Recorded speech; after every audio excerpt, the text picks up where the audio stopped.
What's going on? Welcome to the Space and Rocket Review. It is Monday, March 23rd, 2026. And yeah, I got a little bit of news for you. Got a little bit of news for you and then some. Let me transfer all the links over and then we'll start. How's everybody doing? Get that off of there. There we go. All right, let me transfer the links. Good news or bad news? It depends on how you... it depends on what you think NASA should be doing. Let me put it that way. Yeah, it's good to see you. Likewise, Binary. How are you? Happy Monday.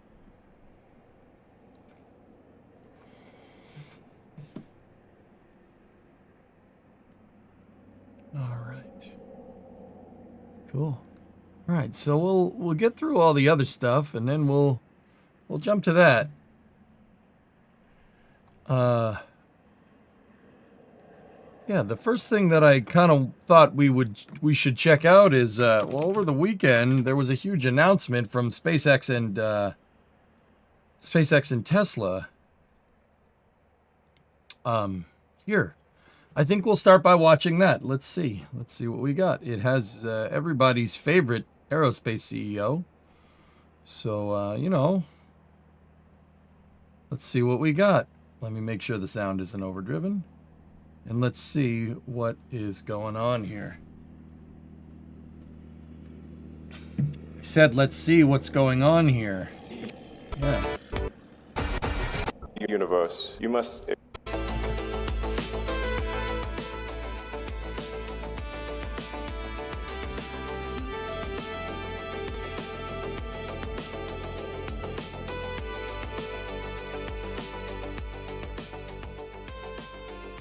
Okay. 21-minute intro. What do Elon thinks he is? Me? Give me a break. In order to understand the universe, you must explore the universe. And that's the motivation to accelerate humanity's future in understanding the universe and extending the light of consciousness to the stars. We've heard that. That seems to be what's going on. Yeah.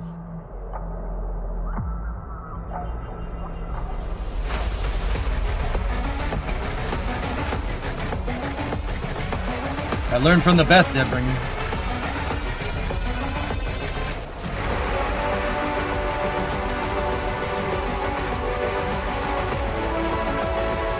Hey, Sad, what's going on?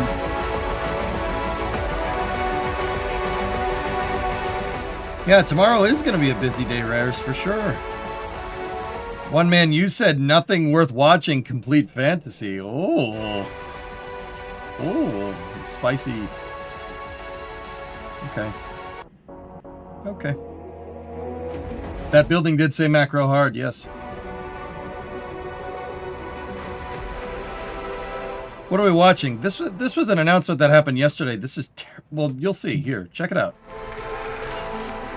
It's We have compelling to say the least.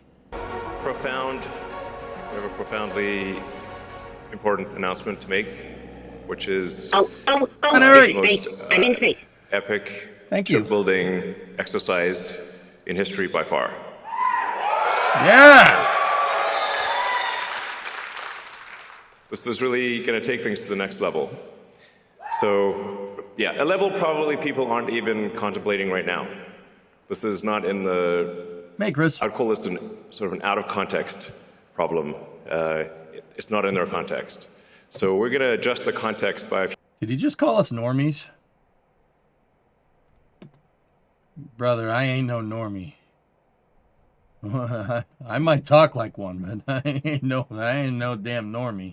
few orders of magnitude here. Let's see. It's a joint effort. I'm pressing the button. Yeah, that person probably just got fired. Person controlling a PowerPoint. Not even kidding. But the button's not working. Oh, there we go. Okay. So, yeah. We aspire to be a galactic civilization. Organization? So I think the future that everyone, well, most people, I think, would agree is the most exciting is one where we're out there among the stars. I won't dispute that. Where we are not forever confined to one planet, that we become a multi-planet species, like the best science fiction that you've ever read. You know, Star Trek, or Ian Banks, or Asimov, or Heinlein. And we want to make that real. Yeah, not just fiction. Turn science fiction to science fact. Okay.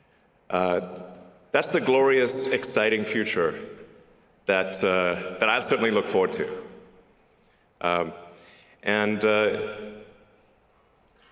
It's worth considering sort of like, how would you rate civilizations? You know, there was a physicist, I think it was Russian, in the 60s, Kardashev. He thought about, like, at a high level, how would you consider any given civilization? And he said, well, if you're type 1, you're using most of the energy of your planet. And we actually still have quite a ways to go to be properly a type 1. We're still using a tiny fraction of the sun's energy that reaches our planet. Let's see. Yeah, there we go. But the Earth only receives about 0.5 billionth of the sun's energy. So the sun is truly enormous. The sun is 99.8% of all mass in the solar system. So sometimes people will ask me, like, what about, you know, other power sources of power on Earth? Like, what about fusion on Earth?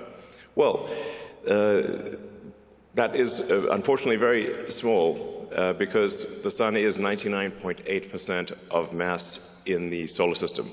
And Jupiter is about 0.1%, and Earth is in the miscellaneous category. We are, I think it's Carl Sagan, I think, might have said, Earth is like a tiny dust mote in a vast darkness. Very, very small. The sun... Did that guy have a hat on that said meat sack?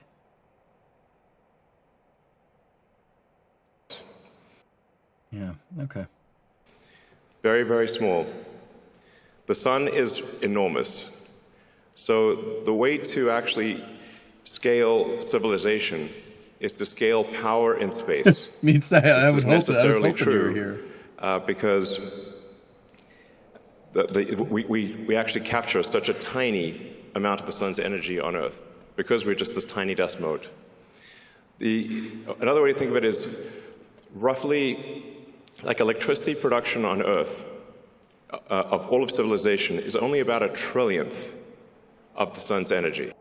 Oh, well, yeah, okay. He thought about, like, at a high level, because the sun is 99.8% of mass in the solar system. And Jupiter is about 0.1%, and Earth is in the miscellaneous category. We are, I think it's Carl Sagan, I think, might have said, Earth is like a tiny dust mote in a vast darkness. Very, very small. The sun is enormous. So the way to actually scale civilization is to scale power in space. This is necessarily true because we actually capture such a tiny amount of the sun's energy on Earth because we're just this tiny dust mote. Another way to think of it is roughly like electricity production on Earth of all of civilization is only about 1 trillionth of the sun's energy, which means if you increase civilizational power output by 1 million, you would still only be 1 millionth of the sun's energy. I mean, it's awe-inspiring to consider that, just how tiny we are in the grand scheme of things. And yeah, we often get sort of caught up in these sort of squabbles on Earth that are really very sort of minor things when you consider the grandness of the universe. Yeah. And so I think it is important, actually, to consider the grandness of the universe and what we can do that is much greater than what we've done before, as opposed to worry about sort of small squabbles on Earth type of thing. That'd be nice. That'd be nice. Just saying. Yeah, we want to be a civilization that expands to the galaxy with spaceships that anyone can go anywhere they want at any time. That would be epic. And have a city on the moon, cities on Mars, populate the solar system, and send spaceships to other star systems. That sounds like the best possible future. You know? So to do that, we need to harness the power of the sun. And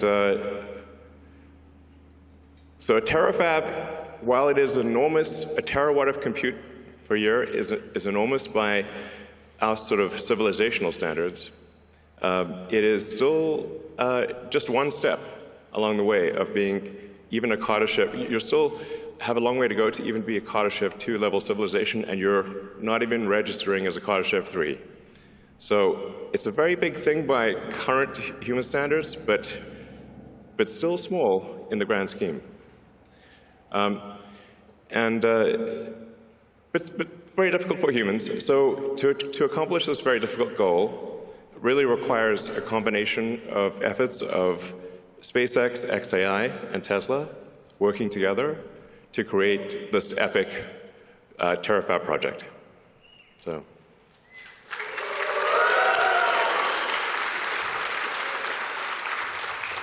Right. See the slider. And Tesla and XAI and SpaceX have all done amazing things that people did not think would be done before.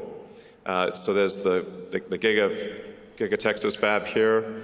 There's the Optimus robot that's being built. There's a global supercharging network. There's really quite a lot. And it wasn't that long ago when people thought electric cars wouldn't amount to anything. And there were basically no electric cars for sale when Tesla started. And people said it was impossible, and now Tesla's making 2 million electric cars a year. Yeah.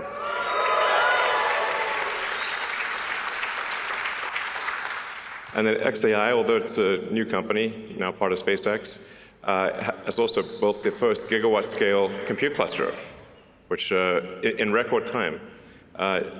Jensen Huang from NVIDIA said he'd never seen anything built so fast in his life before. Wait a minute. It's Jensen Huang? Oh, gosh. I've been calling him Jensen Huang for like 3 years, at least 3 years. Damn it. Sorry, man. So, a great compliment from NVIDIA. And then SpaceX, well, I guess you can read it for yourself. Well, you already know. I mean, the reusable rockets. Whoops. People said that reusable rockets weren't possible, and even if you didn't do them, they wouldn't be economically feasible. So we did them, and then we made them. All right, let's see what this says. Tesla deliver 8 million plus vehicles to date. Launch AI-based camera only on supervised self-driving vehicles. Yeah, okay. Design Optimus to support large-scale production. That's, okay. All right. I didn't have the heart to tell you. Or did you not have the Huang to tell me? Delivered 109 gigawatt hour plus of energy storage globally. That's pretty good. Built global gigafactories in record time. Okay. Built the first and only lithium refinery in the United States. Oh, that last one's pretty cool. It's okay. He said that gamers are wrong about DLSS 5. Okay. Hey, Chazbomb, would you be interested in doing a little 2 to 3 minute voiceover for an animated segment, old NASA style, in a showcase video explaining the reentry system me and my team have been working on? Yeah, man. Now is not the best time. Is this pressing? Yeah, send me a little bit in a DM. If it's something that doesn't need to like absolutely get done today or tomorrow, I would love to. That would be great. Discovery, go at throttle up. XIA built first gigawatt scale AI training cluster. That's the macro hard building. Created largest coherent supercomputer. That's pretty neat. Only company capable of building orbital AI compute at scale. Put an asterisk next to that next one. Hey, Sea Kraken, what's up? Scott, what's going on? 4-month resub. Developed first reusable rocket, SpaceX. Okay. Return human spaceflight capabilities to the U.S. Yeah, that's the DM2 mission. Yeah, good mission. Launches 90% of global mass to orbit. Operates world largest space-based. Yeah, okay. We you know, what's this last one? Built largest PCB manufacturing site in the U.S. That's pretty cool. Flies world's most powerful rocket ever. Just have that one as a footnote, huh? All right.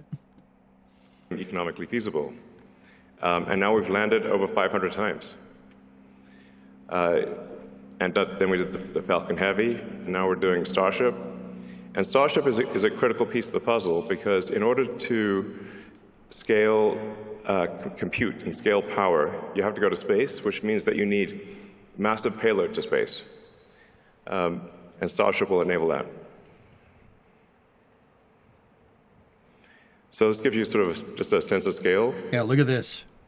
We've got Optimus there, Optimus for scale. Look at that sat. And that's Optimus a hell of a is about sat bus. 5'11", so it gives you a sense of the size of the Starship V3 rocket. Starship V4 will be much longer, actually. The Starship V4 will make Starship V3 look kind of short. So we'll expand with Starship V3 to 200 tons of payload to orbit from 100 tons with V3. And then you can see that that's just a rough approximation of the AI, the mini version of the AI sat. So that's roughly 100 kilowatts. It's showing the solar panels and the radiator to scale. So for some reason, there's been a bizarre debate about radiators in space. It's safe to say SpaceX knows how to do heat rejection in space with 10,000 satellites in orbit. That's Might fair. know a thing or two. That's a fair comment. So you can see the radiator is actually quite small relative to the solar panels. And we call that the mini-sat, since that's just 100 kilowatts. We expect future satellites to probably go to the megawatt range. Yeah, that's fair. Yeah.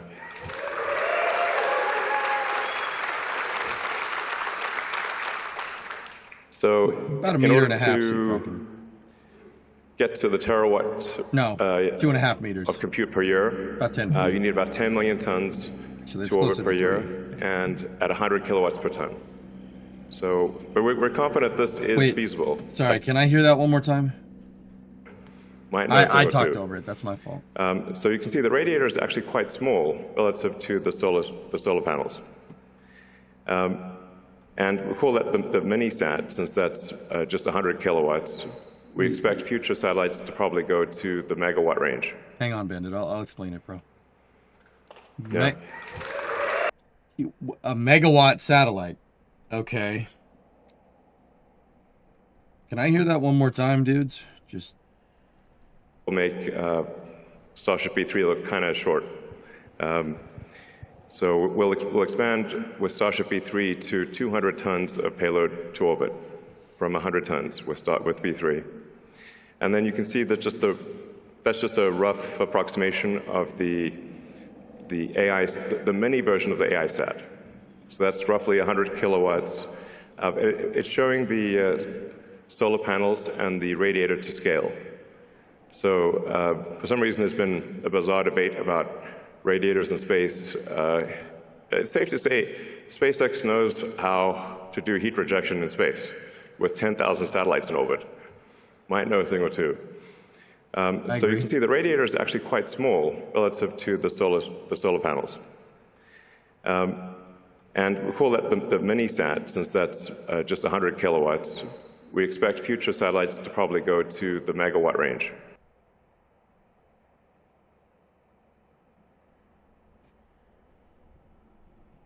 100 kilowatts.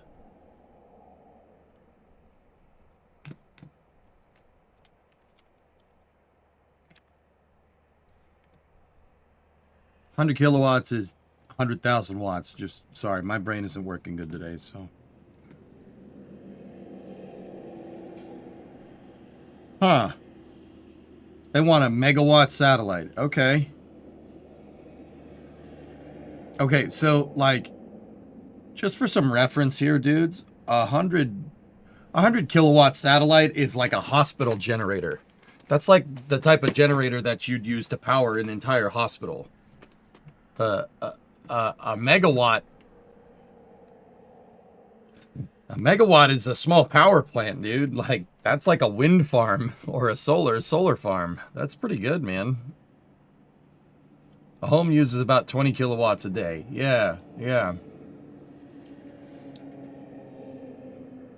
That's it's pretty legit. Like I have a 6 kilowatt generator outside that I use to power that'll power almost my whole house. Discovery, This is 100. go at throttle up. It's like, what would be the math? Like 10 of those? That's pretty cool. Yeah, interestingness. Our IMAX theater for Project Hail Mary had a 10 kilowatt sound system. Nice. No. Yeah. Maslin with 127 month resub. I only need 127 kilowatts. Nice. So in order to get to the terawatt of compute per year, you need about 10 million tons to orbit per year, and at 100 get to the terawatt of compute per year, you need about 10 million tons to orbit per year, and at 100 kilowatts per ton.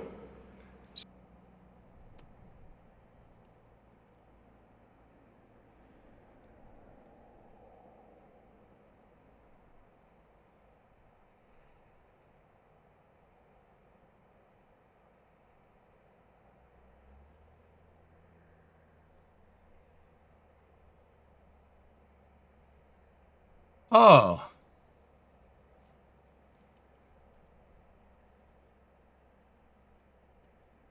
Oh, it's just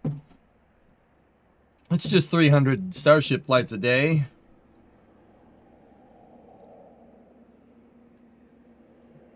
No. As one does. Yeah, if it's V4 that can do 200 tons to orbit, it's, you know, Discovery, go at throttle up. 150 Starship flights a day. I think you're getting tier 2, 120 month resub. 10 years. Thanks, man. You know, 6 Starship launches an hour. Did he say per year? I'm pretty sure.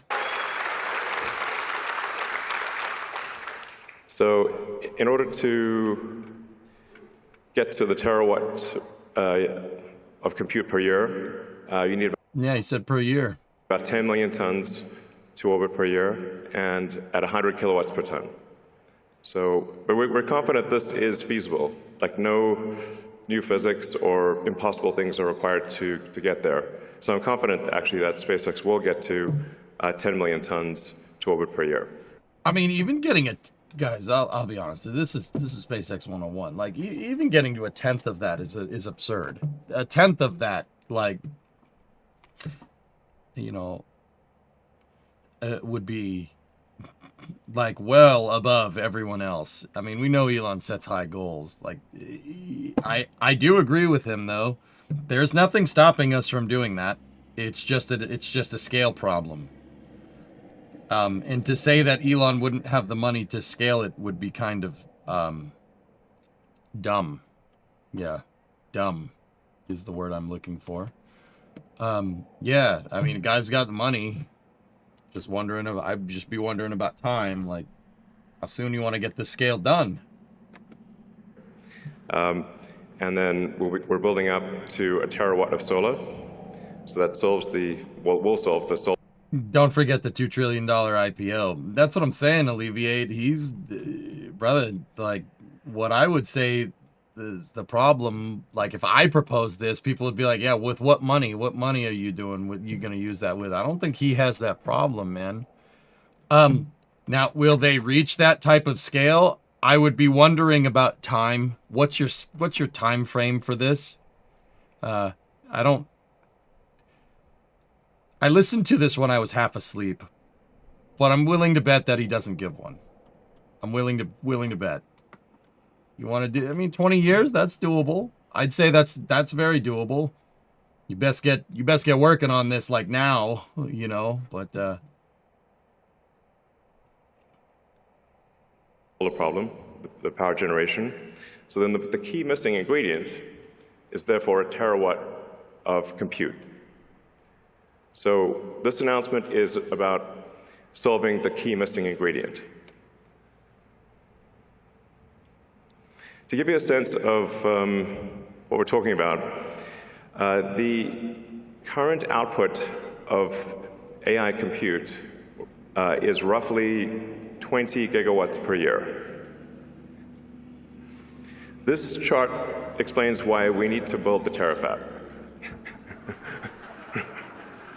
Because all of the rest of the output from Earth is about 2% of what we need.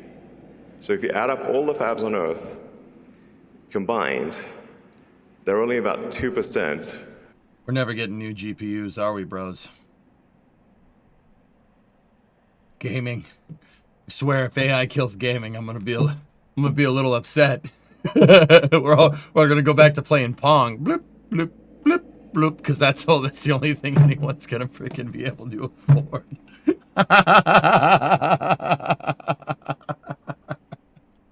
Bloop, bloop. I don't know. Would you guys watch me? Would you watch a Tetris Let's Play? Let's freaking go. No, we'll get the chips that don't make the cut. No, yeah, all right. Discovery. Finally, Go a and game drop which up. I'm a master. Bloop, bloop. Dude, give me a pinball machine. Let's make pinball machines make a comeback. Freaking make analog games make a comeback. Can't be too hard to make that nowadays, right? You just need a couple of tubes. They still make vacuum tubes? We'll start making vacuum tubes. Dude, how ridiculous would that be if, like, arcades make a return? That'd be sick. I love the arcade growing up. I bet that much computing power could brute force CFT. Yeah, that's right, Gaw. Yeah. Relays and gears. All of a sudden, our basement's worth $1 million. Yeah, right.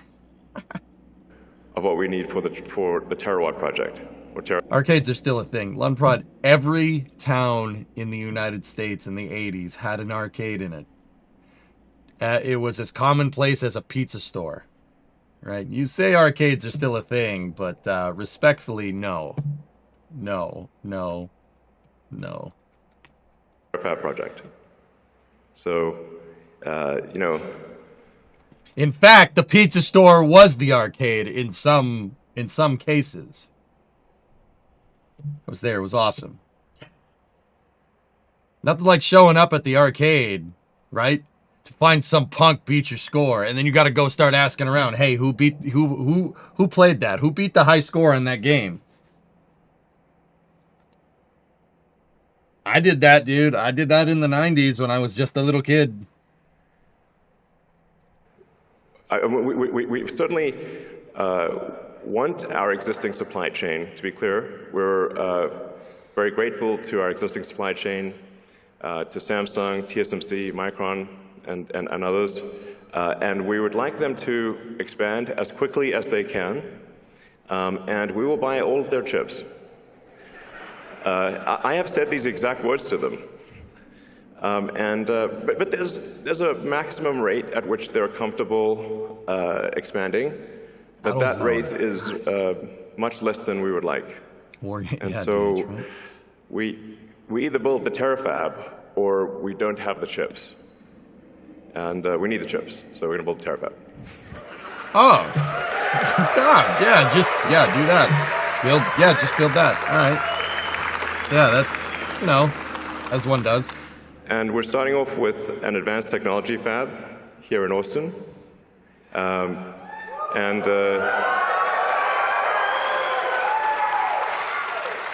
I believe Governor Abbott is in the audience. I'd like to thank Governor Abbott and the state of Texas for their support. All right. So in the advanced technology fab, we will have all of the equipment necessary to make a chip of any Hooky, kind, I'm getting a little logical confused. memory, and I'd be curious to see what, like, how many teraflops are we talking about here, but whatever, it's fine. Rosebud, you got So that in the Pizza's advanced Arcade, technology dude. fab, Oh, I missed that. we will time. have all of the equipment necessary to make a chip of any kind, logical memory, and we will also have all of the equipment necessary to make the lithography masks. So in a single building, we can create a lithography mask, make the chip, test the chip, make another mask, and have an incredibly fast recursive loop for improving the chip design. Okay. To the best of my knowledge, this doesn't exist anywhere in the world. A lithography mask to, like, a computer, if I'm understanding it right, to like a motherboard, for instance, is what a tool and die is to metal stamping. It's like a photo negative of a board. Am I understanding that right? I'm pretty sure I got that right.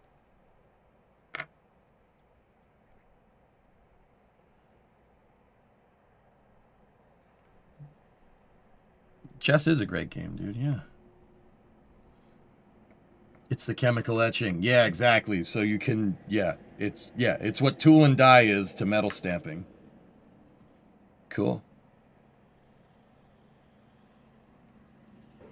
Where you've got everything necessary to build logic, memory, and do packaging, and test it, and then do the masks, improve the masks, and just keep looping it.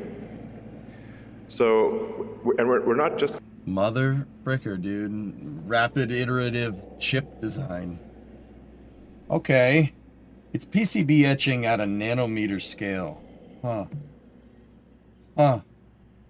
going to do conventional compute in this. I think there's some very interesting new physics that is potentially, that actually I'm confident will work. It's just a question of when. So this is we're really going to push the limit of physics in compute.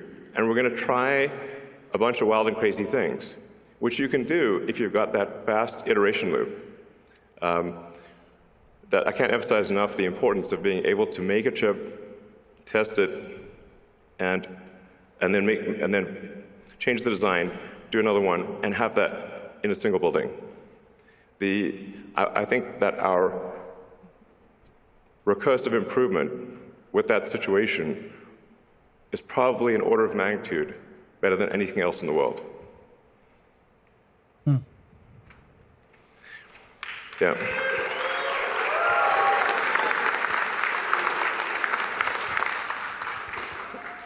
So broadly speaking, we expect to make two kinds of chips. One will be optimized for edge and inference. So that'll be used primarily in Optimus and in the cars, but especially in Optimus, because I expect the robots, humanoid robots, to be made 10 to 100 times more than the volume of cars. So, you know, if vehicle production on Earth is about 100 million vehicles a year, and I expect humanoid robot production to be somewhere between 1 billion and 10 billion units a year. So it's a lot. So, yeah, Tesla's going to make a very significant percentage of those, is our goal. And then we need a high-power chip that is designed for space, that takes into account the more difficult environment in space, where you've got high power, you've got high energy ions, photons, you've got electron buildup. It's a hostile environment in space. Yeah. So you want to design the chip, you want to optimize it for space. And you also want to generally run it a little hotter than you would normally run a chip on Earth to minimize the radiator mass. So they're just a bunch of constraints that would you design something differently in space than you would on the ground. That's And fair. A lot of stuff is built like for that. the space compute, my guess is that is the vast majority of the compute, because you're power constrained on Earth. That's why I think it's probably 100 to 200 gigawatts a year of terrestrial chips, and probably on the order of a terawatt of chips in space, just because of power constraints on the ground. That's probably how it ends up. Space has this advantage that it's always sunny. It's very nice. I actually think that the cost of AI and deploying AI in space will drop below the cost of terrestrial AI much sooner than most people expect. I think it may be only 2 or 3 years before it is actually lower cost to send AI chips to space than it is on the ground. Because in space, you don't need much in the way of batteries because of it's always sunny. And the solar power, you're going to get at least 5. What happens when the Earth gets in the way? It's not sunny when, the Earth gets between you and the sun. Are these going to be in a higher orbit where you have perpetual sunlight? Are we in sun synchronous, high sun synchronous, medium Earth orbit? What are we talking about here? Mirrors. Oh. Or more times the solar power you get in space versus the ground, because you don't have atmospheric attenuation or a day-night cycle or seasonality. And you're always normal to the sun. So you're really maximizing the solar power at that point. And the space solar actually costs less than terrestrial solar because you don't need heavy glass or framing to protect it from extreme weather events. So as soon as the cost to orbit drops to a low number, it immediately makes extremely compelling sense to put AI in space. Well, it becomes a no-brainer, basically. Well, I mean, as you go to space, you get increased economies of scale, and things get easier over time, whereas as you try to put more and more power on the ground, you run out of space. And you start using up the easy spots, and then you get next-level NIMBY. Nobody wants the thing in their backyard. So actually increasing power on Earth becomes harder over time and more expensive over time, but in space it becomes actually cheaper and easier over time. These are very important points. So.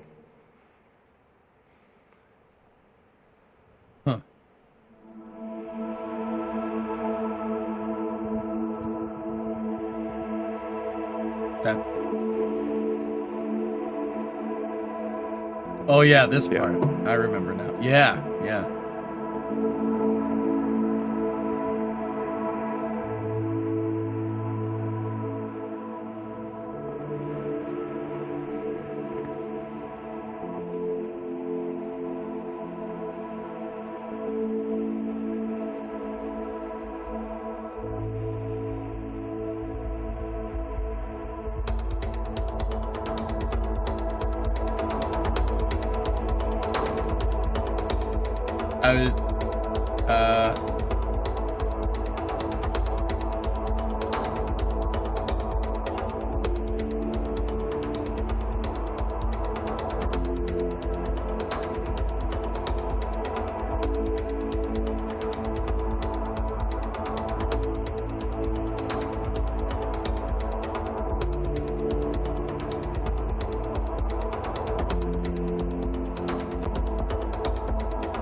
He's actually proposing this.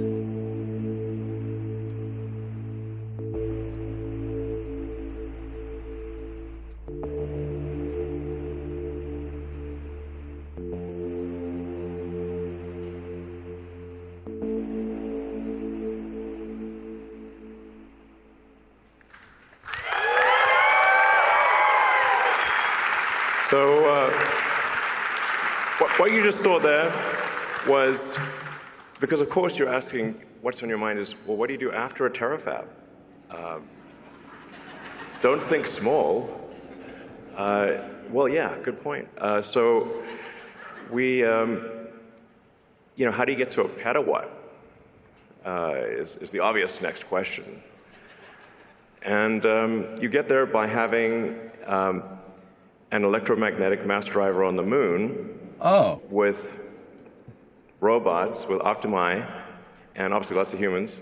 And with that, you can send a petawatt. You can create a petawatt of compute and send that to deep space. Because on the moon has no atmosphere and has 1/6 Earth gravity. Yeah. So you don't need rockets on the moon. You can literally accelerate it to escape velocity from the surface. And that dramatically drops the costs, once again, of harnessing power and enables you to go 1,000 times bigger than a terawatt. So for sure, the future I want to see, I want us to live long enough to see the mass driver on the moon, because that's going to be incredibly epic. Yeah.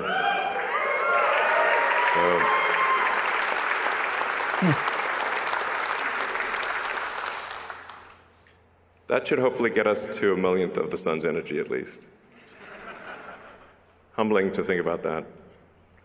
But 1/millionth of the sun's energy would be 1,000,000 times bigger than Earth's economy, so it's good from that perspective. Yeah. Oh, no, you're right.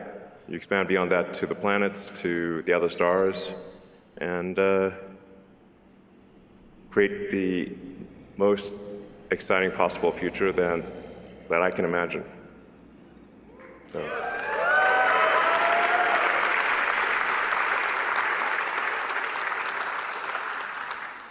This looks a bit like the opening in Idiocracy with Mike Judge. Unlocking an age of amazing abundance. Yeah, obviously the elements of that are sustainable energy, space travel, and AI and robotics that bring amazing abundance to everyone. It's really the only path to amazing abundance is AI and robotics, which is not to say it can't go wrong. Hopefully, but I think it'll probably go right, and it'll be a future that you love.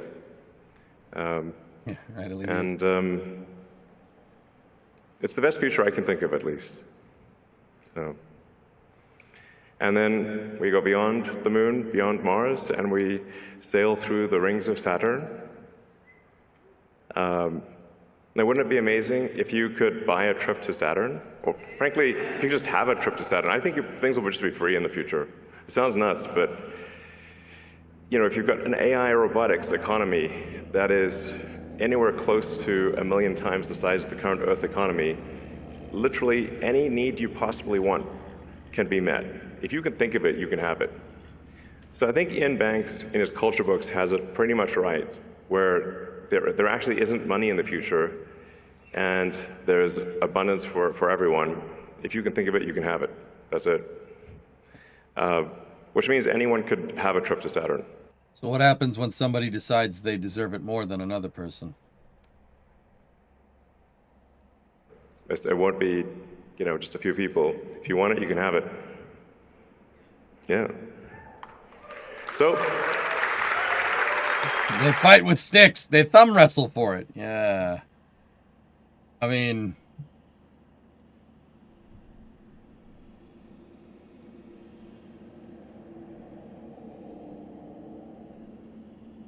launch them with the mass driver.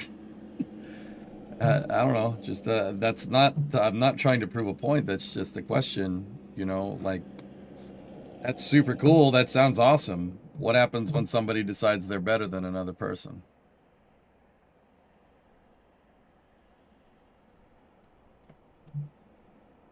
And people are looking at me like, "Oh, that won't happen." You sure?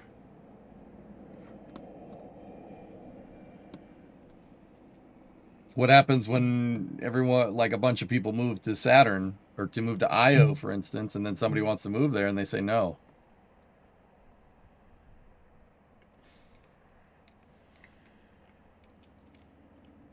The robots get involved. Yeah, I know. Everyone's equal to everyone else, but some robots are more equal than others. Like, I'm not trying to sound like a stick in the mud. This all sounds great. But what happens when the belters run out of water?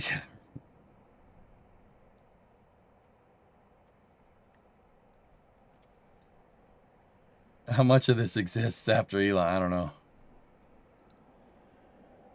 Someone has read those books. It's not so much like reading books, dude. It's just the human condition.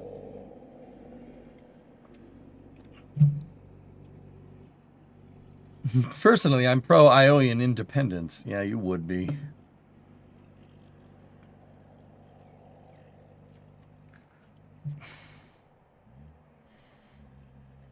You have to ration water for the computer factor.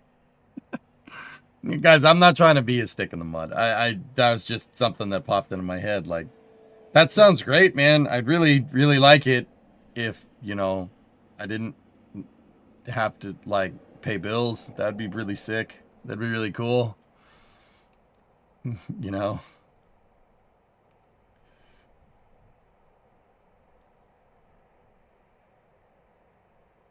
Yeah. Yeah, who gets the Malibu beachfront? Exactly.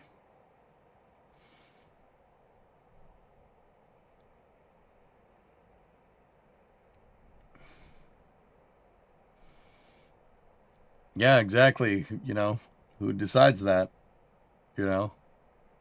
How do you determine who gets beachfront property and who doesn't? With a holodeck, we'll all get Malibu beachfront property.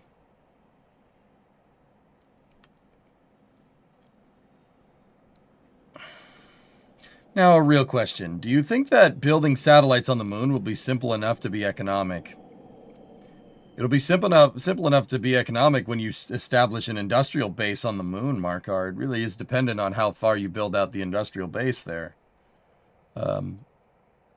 See, something that I just never really understood, like, is if you're going to need thousands of rockets, moving thousands of pieces of equipment, people, you know, power plants, whatever, to the moon, and then you're going to choose to not use the thing that you just made really, really inexpensive to get to and from the moon to launch stuff off the moon.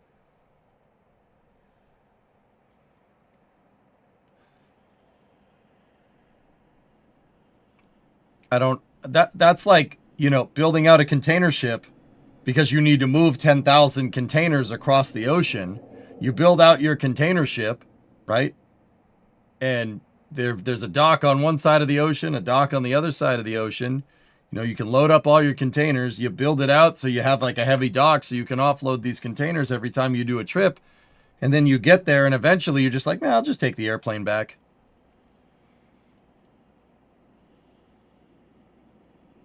Then what? How fast would the magnetic driver have to go to launch from the moon? Give me 1 second. It's about 1,800 meters a second. Actually, it's closer to 1,700. So that's 3,800 miles an hour or 6,100 kilometers an hour.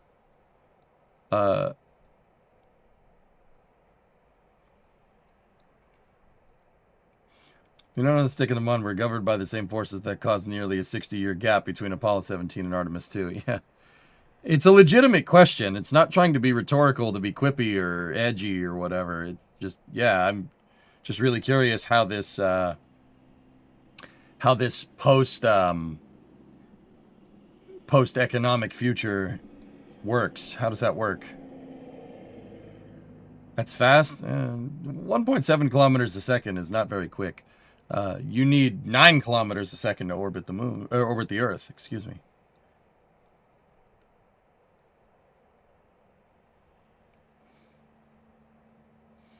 Elon's just throwing stuff at the wall to juice up the SpaceX IPO.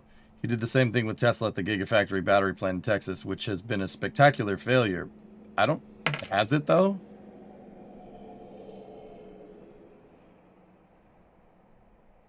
The driver is faster and chipper.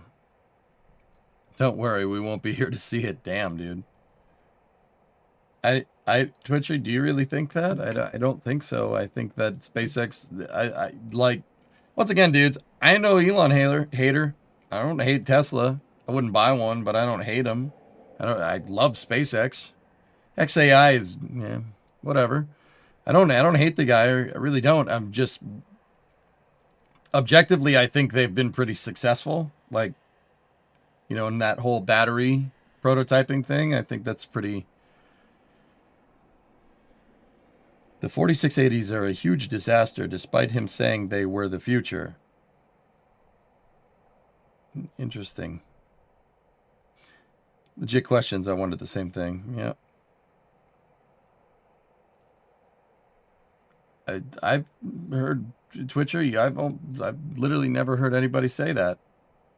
Interestingly enough, I don't know. I mean, guess I don't follow it hard enough. Yeah, so at the very least, that's a lot of Starship launches, dudes. And actually, this is the, hold on. This is what I wanted to show you guys. I wanted to, kind of pop into this real quick. Harry Stranger got new satellite pictures of the Cape. And we got new shots of Slick 37. Give me 1 second.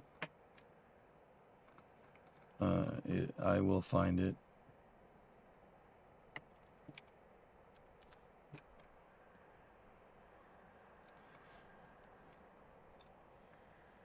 Yeah, here, take a look.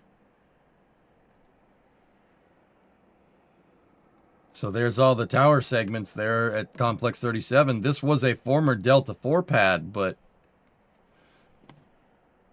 look at that. Uh-oh. I'm seeing the start of a tower over there.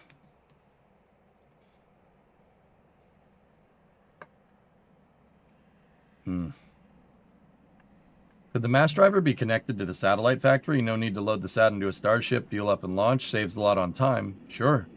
How many Starship launches are you going to need to build that?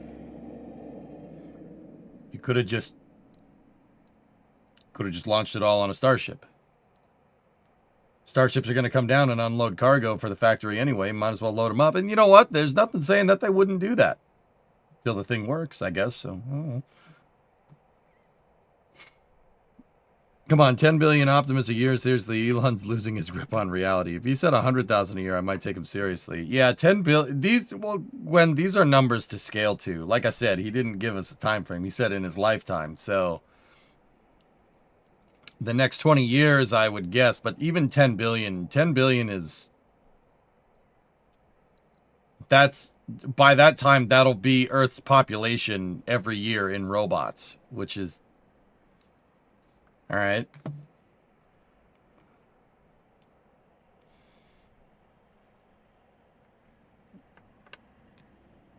Last for velocity, very curious.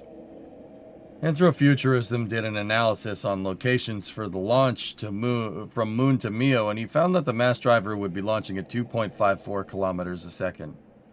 I was using low Earth orbit as a calculation, but yeah, that makes sense. For medium lunar orbit. How are you going to power those 10 billion robots? Max, you're asking the guy that makes batteries and solar panels how he's going to power the robots?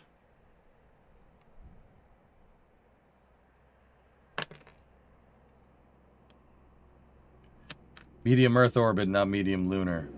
Oh. Yeah. That makes sense.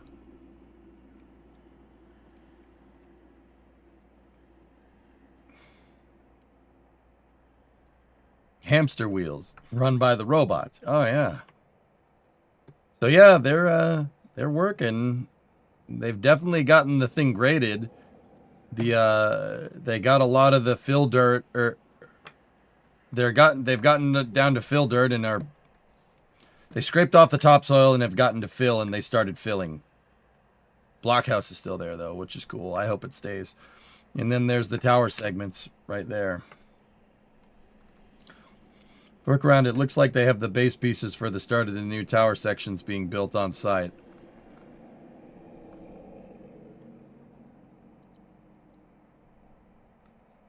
Yeah, perhaps there. Maybe. Are the asbestos bunkers going to stay? Most likely. I don't think they can touch them. Where is this location? This is Complex 37, Marcon. It's, here. Complex 37 is just a little ways south of Complex 39, 40, and 41. So there's Complex 40, Complex 41, 39A, 39B, right? And then 37 is right here. It's one of the bigger launch areas on the Cape. This was built for Saturn 1Bs back in the day. And then it was abandoned after the Apollo program, and then in the late 90s, early 2000s, they tooled it up for Delta IV. And they built Slick 37B, which is that pad that you see right there. That's gone. Yeah, that was gone. Yeah, that's gone. It's long gone, actually. SpaceX just obliterated it.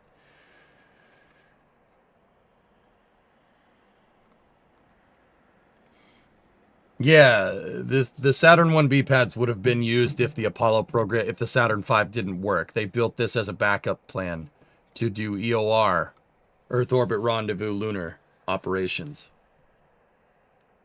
They would have used 37A, 37B for cargo launches, and then Complex 34 for crew launches, because that one had a crew access arm. Complex 34 had a CAA back in the day.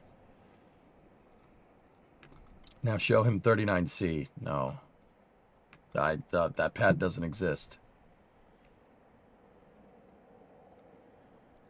I love what Elon's brain is providing for SpaceX and space exploration, but the IPO farming is real on that one. Gotta be a realist. Look, guys, I ain't saying that it's out of the realm of possibility. I think Elon is right saying that... I think he's right in saying that there's no physical limitation to doing this. It's quite actually just a scaling problem. This is all using practical physics. You're just using Starship. But that's a real big... Using Starship. The thing that doesn't work right now. Okay? Maybe, I don't know, get Starship working. And then do this, like...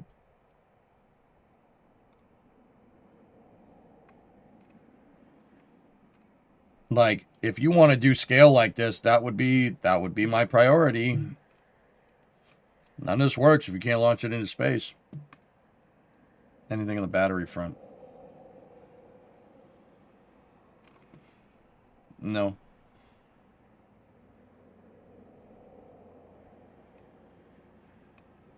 Good to have goals. It is good to have goals, yep. The only good use of AI.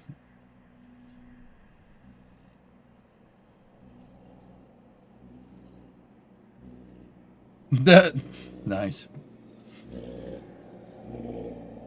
Guys, AI, once again, it just goes back to, I'll say this just before we get on to the next news here.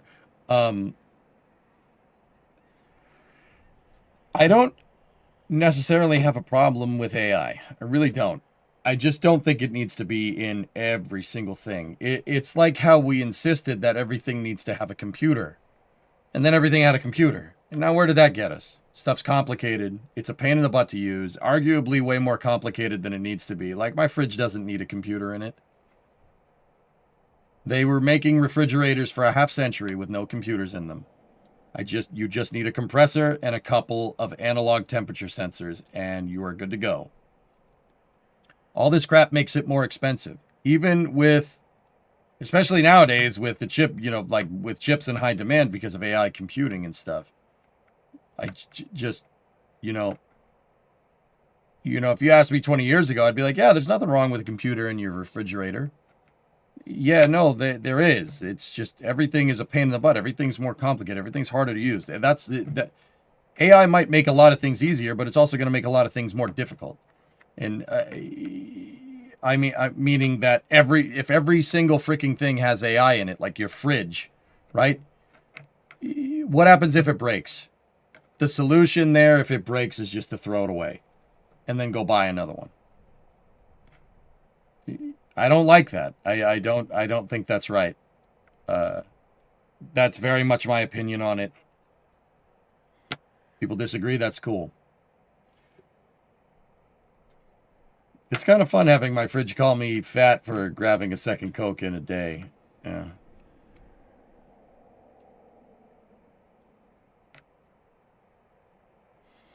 If AI wasn't something that's always connected to the hive mind and it's a single one-off piece of software that you could buy and use locally, I wouldn't mind that. And then just either A, have a recurring subscription to upgrade it, or B, just go buy the new version. Like this, why not the Windows solution? I just don't want something that's always connected to the hive mind. That's because you know, like if you have an AI computing fridge, right, that it's going to understand your eating habits, and then all of a sudden you're going to see, you buy a Coke, you put a Coke in the fridge, it's going to figure out that you have a Coke in the fridge, and now you're seeing Coke advertisements everywhere. You go to the gas pump, Coke advertisement on the screen on your gas pump.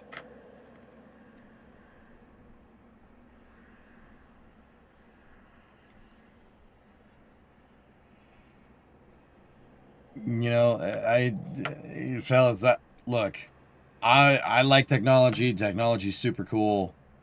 I don't want to live in that world. Do you? I don't want to live in that world. That doesn't sound fun at all.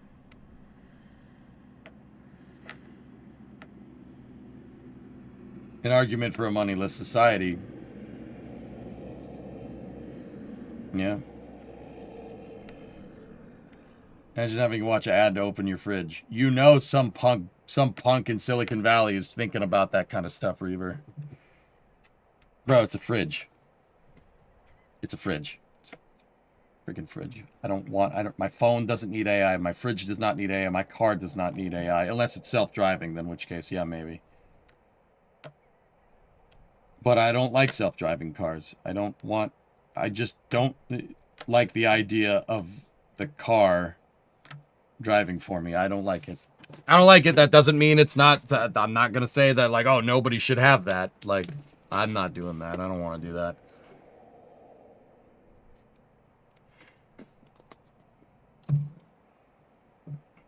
Nice, Sea Kraken. That's great.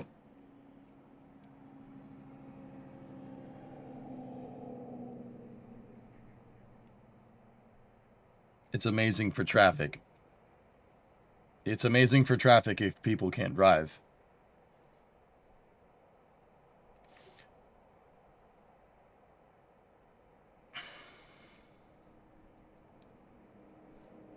Look, man, you want a chauffeur, you want your car to drive you around. There's a 5-letter word that I can think of that does that already. It's called a train.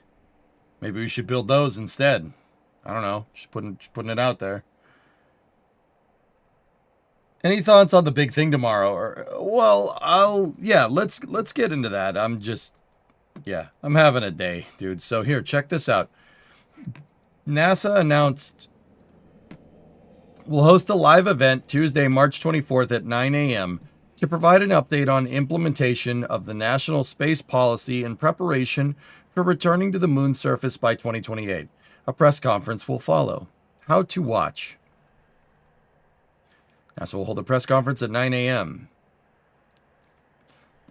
The program will open with remarks from NASA Administrator Jared Isaacman, followed by a series of high-level panels providing updates on mission priorities, including sending the first astronauts to the lunar surface in more than 50 years, establishing the initial elements of a permanent lunar base, getting America underway in space on nuclear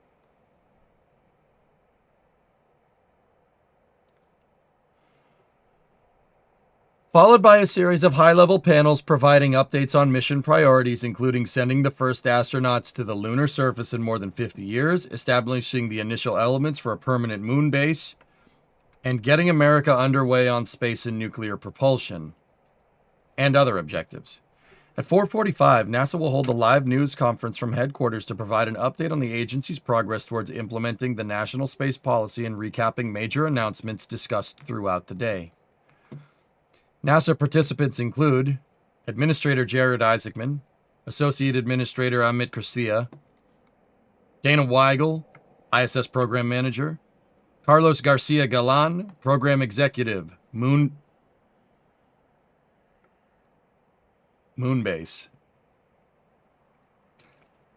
Can we call it Moonbase Alpha? Can we do that? Can we call it Moonbase Alpha? Please call it Please call it Moonbase Alpha. Please. Yeah, that guy, Carlos Garcia Galan, was the program manager for Gateway. Yeah. Oh, this is space. I'm in space. John Madden. Ayu. Football. Steve Sinecor, Program Executive, Fission Surface Power. Holy crap, this is happening, dude. This is happening. Nicola Fox, Associate Administrator, Science Mission Directorate. Dr. Lori Glaze, Acting Associate Administrator, Exploration Systems Development Mission Directorate. So do we trust him? He forgot wiring. I don't know. The full program and news conference will stream live on NASA Plus, Amazon Prime, and the agency's YouTube channel. Learn how to stream NASA content through okay, I don't care. All right, so we're going to be here at 9 tomorrow, guys. I have a feeling tomorrow is going to be a little bit light on the gaming content and very heavy on the space news content. I'm going to quickly note that when this was first released, it said Lori Glaze Moon to Mars program.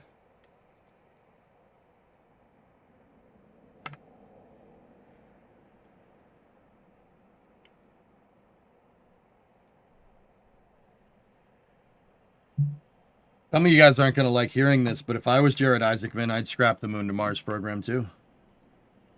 Yeah, there it is. I'd scrap it. Why? How does that get you to the moon faster? It doesn't. Now, if people are going to... I can hear the keyboards typing. I can hear it stop. I understand that there's repercussions there. You're sacrificing your long-term sustainability for a space race. That didn't work well historically, but we'll see. Can you link that press release? Sure.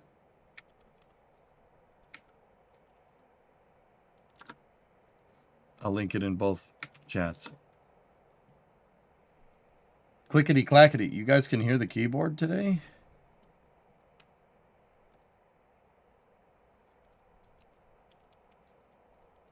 No, you can't. Whatever. How come you heard it that one time? That was weird. Oh, I can hear your keyboards. Yeah, that was the joke that I made. Sorry. I'm not doing good today. Not doing good. Just not doing good. I'm trying.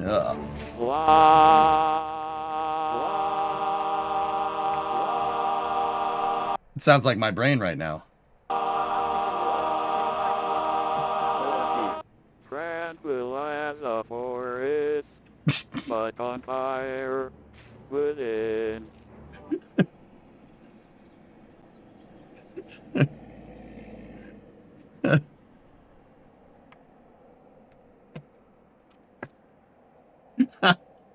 Dude, it has to be. It has to be called Moonbase Alpha. It can't not be called Moonbase Alpha. It has to be. Where do I send the beer? Don't worry about it, Steve Ria. You know what? I'll go get one right now. Give me a second.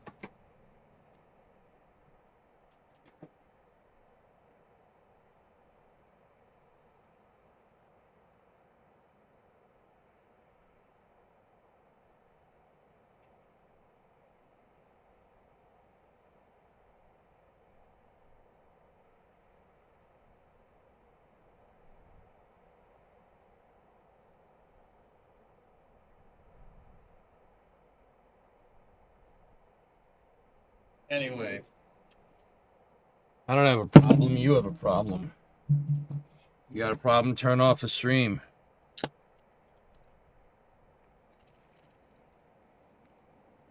Sorry, Dan. All right.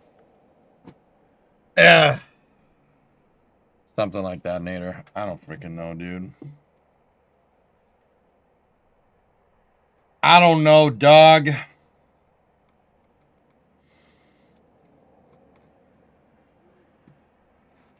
So, your brain today.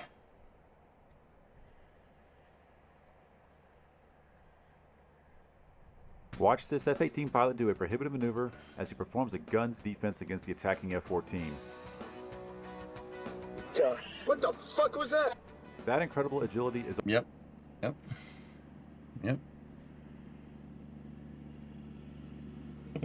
Yeah, yeah. Kate, what do you got? Hi, by the way. I haven't seen you in a little bit. How's things? All right. NASA's leading the greatest adventure in human history, and it has only just begun. On Tuesday, we'll share our plans for the future of NASA across many of our programs. We'll see you tomorrow morning for ignition. Okay. For more than 60 years, NASA has achieved the near impossible. We set foot on the moon, landed rovers on Mars, launched telescopes to unlock the secrets of the universe.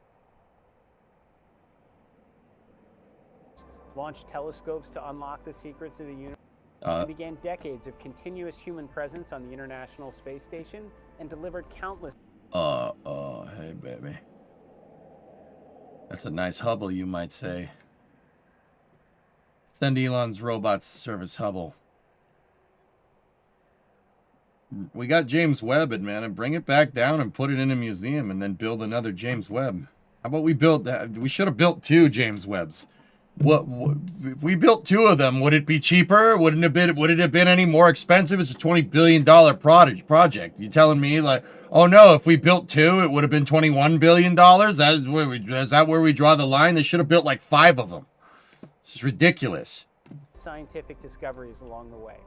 But moments like those aren't accidents. They happen when we bring the best and brightest from across the nation, the capabilities from industry and our partners from all over the world, and choose to undertake and achieve the near impossible. And that's exactly what this moment demands of us once again. President Donald Trump's national space policy has given NASA... We have the best national space policy. Our policy is the best. It's tremendous. You're gonna love it. It's the best space policy around. What is it? Well, I'll tell you tomorrow with Mr. Isaac Rook. He'll tell you tomorrow, and he will tell you everything you need to know. It's gonna be great. Everyone knows it. The mandate and the we will beat China back to the moon. Ask anyone. Mr. Isaac Rook.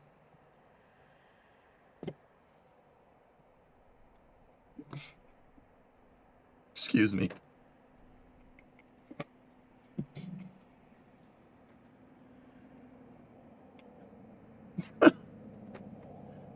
Thank you, T-Man. The beer hit fast, yeah. Like he's in the room. Is the orange man in the room with you now? resources to return to the moon, build a base, take the next giant leap, and expand American superiority in the ultimate high ground of space. And now it's upon us to execute, and to do so with the competence, the ownership, and the urgency of the world's most accomplished space agency. On March 24th, we're bringing together NASA leaders, our commercial partners, international allies, members of Congress, and the administration for an event we're calling Ignition. The future of American leadership in space can only be achieved with alignment across government, industry, our more than 60 Artemis Accords partners, and the greater space-loving community. Ignition is about more than setting direction. It's about undertaking grand, world-changing endeavors and actually achieving them. This is the moment we reject the status quo, challenge what is broken, embrace what... Brother, you got to look at the camera when you say it's... sorry. ...worked on July 20th, 1969, and reject what stands in the way of extraordinary outcomes. NASA is leading the greatest adventure in human history, and it's only just begun. It's time to start believing again. All right, let's freaking go, dude. Let's freaking go, dog. Mr. Rookie Man, He's the greatest. He's the greatest of all time. Ask anyone. Anyone who knows it. He could be the best NASA administrator ever. Epic propaganda. All right. Picture the president and everything aside.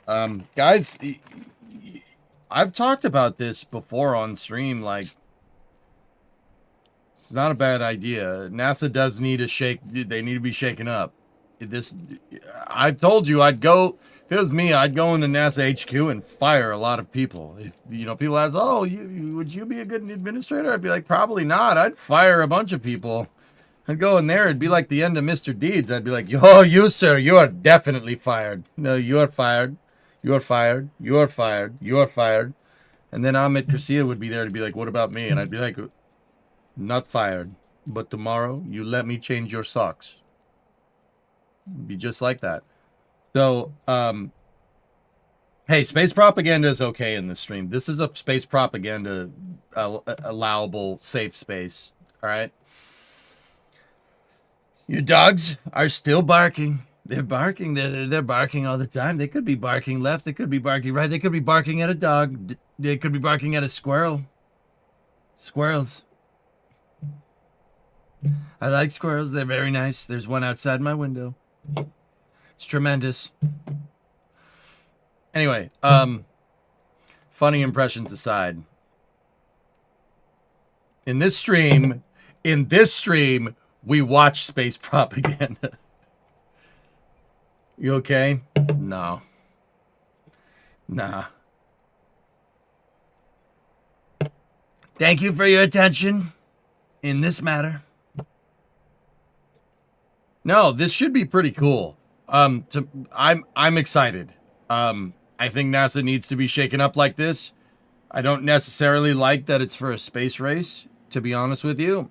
Personally, this is space. I'm in space. Oh, thank you very much, Nova, for gifting that sub. That's a tremendous sub. It's a great sub. Probably the best sub of all time.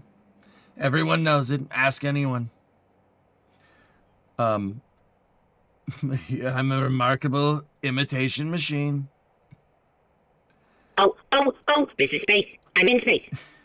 Predominant gifted a sub to China. I'm trying to form a competent thought here, okay, man? Because there hasn't been much. Discovery, go From and me. throttle up. So, hey, Josh, 106-month resub. Sarah's 87-month resub. That's a serious sub says it's the worst of all time. Ask anyone. No one understands what this guy is saying. The Bad Bunny tweet got me, man. It was funny as hell. No one understands what this guy is saying. I'm sorry, I can't. That's too funny. Yeah, man, it happens, dude.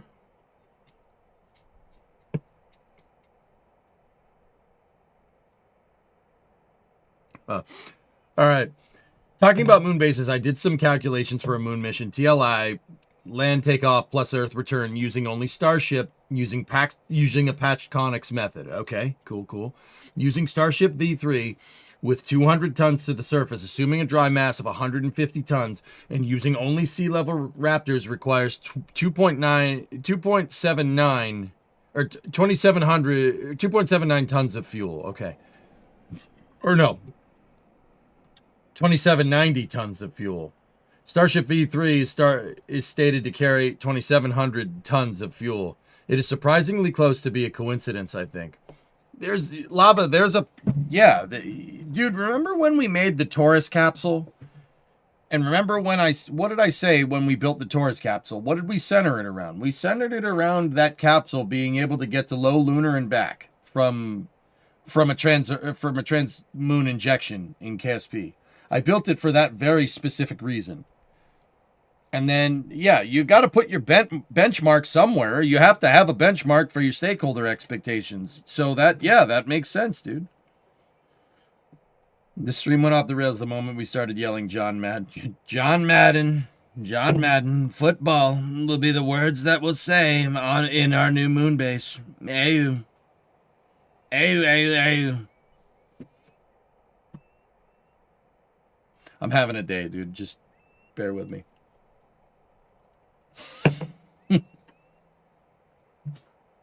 Sorry.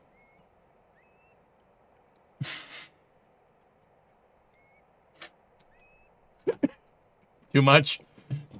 Too much crossing references? All right, I'll stop. You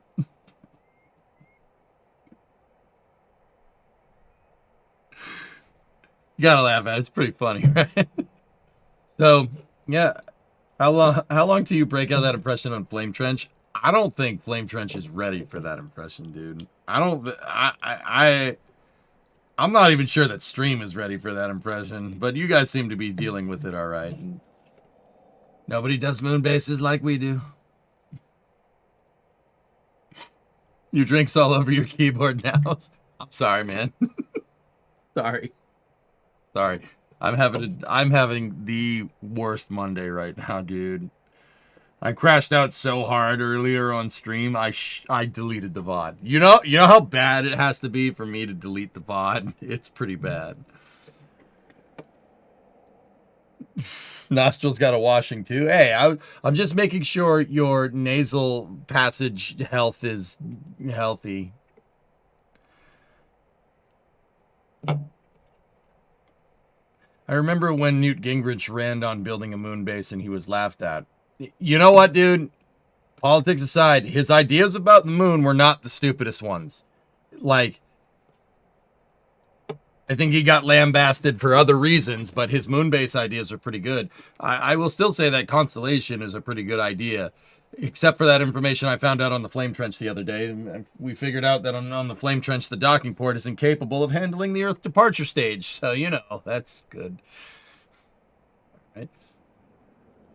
Did you die again in Winter Car? No, only a little bit in real life. What were you streaming that got you so mad? Nothing. Yeah.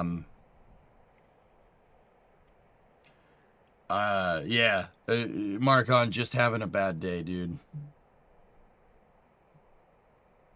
Just having a bad day. It happens, man. It happens. Even in my line of work, you know, where it's all sunshine and rainbows. But what I said at the time was, look, my patience is my meal ticket. Because I talk to you guys, I explain it, everything. I don't mind explaining things 10, 15 times. It's not a big deal. That doesn't bother me. If I don't have my patience and I get too angry at stream, I don't deserve to stream. That's my rule. If you're going to sit here and you're going to curse people out and you're going to be a dick to people, like, not ironically, you don't deserve to stream. So I stopped streaming for a little bit. But we're doing Space News, and we're having a great time. Great time. Probably the greatest time I've ever. Rookie Jaredman is going to be the administrator. Him and Amit Mashua. They'll be great. It's going to be fantastic. No, I'm really looking forward to tomorrow. I think Amit and Jared are the right people for the job. I think they'll do good. I feel your pain. Restraint is tough. I usually have very good patience. I deal with chat. It's not a big deal. Like, not deal with it. You guys aren't a burden by any means. You know what I mean? Like, you have to come in here and you have to be happy. You know what I mean? Some days you're not happy. All right? Some days I feel like putting my fist through the wall. Nothing that you guys did. That's life. That's life. Flying high in April, shot down in May. You know, like, you should buy a yellow. I'm the best impersonator ever, probably the greatest of all time. Dude, I'll be honest with you. That was a tough one to get down. That was a tough one. It wasn't as hard as the Zoidberg one, all right? This one is the hardest one by a long shot. Do you understand what I'm telling you? That was tough. But that one was pretty difficult. So, Ah, good. I was worried it was you. No, you're good. Shane Gillis is good at it. I actually listened to him a lot, and yeah, you were workshopping it for a while. It was tough, man. That's a tough one to get down. It's the pacing. The pacing is just all over the place. The pacing with that impression is just hard. It's weird. Gotta say some space stuff. Exo-atmospheric, supersonic retro, deceleration burn. I don't know what those words mean, folks. Nobody knows what those mean. Scholars have lost the translation. And we don't know what they mean. We used to know what they mean. We don't know what they mean. We know what they mean. We know what they mean now, yes. They're great words, beautiful words.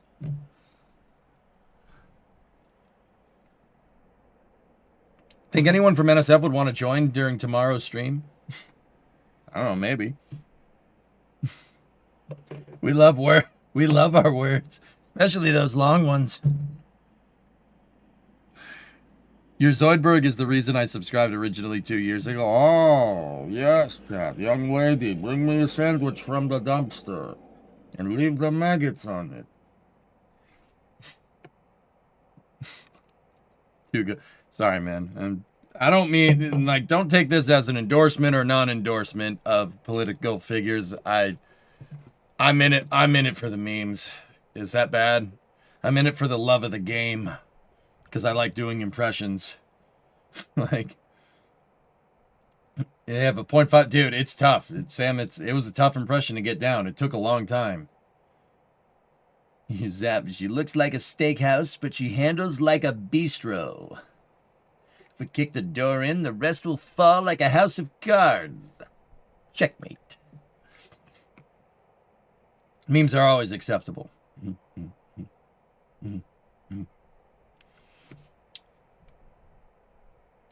Do an impression of yourself. Isn't that just talking to you, or?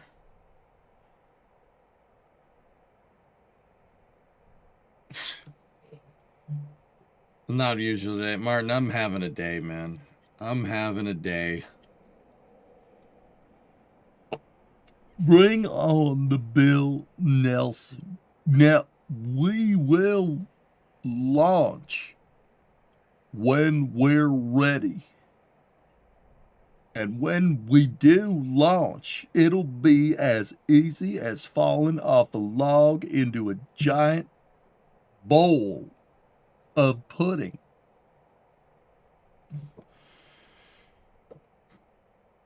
I went to the fridge and I got my pudding, and then I put it down my pants.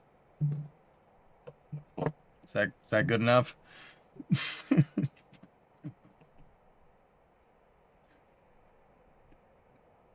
I got a bowl of chocolate pudding. Sorry. All right. Bill's a nice dude. Sorry. Are you saying we're putting it down your pants? What did you come back to? Rare style. I don't know, bro. You need to try and get a Neil deGrasse Tyson down. Yeah, that would take some time. The bill is the best. Thank you for the compliment. There was like 3 bills in that one. Yeah.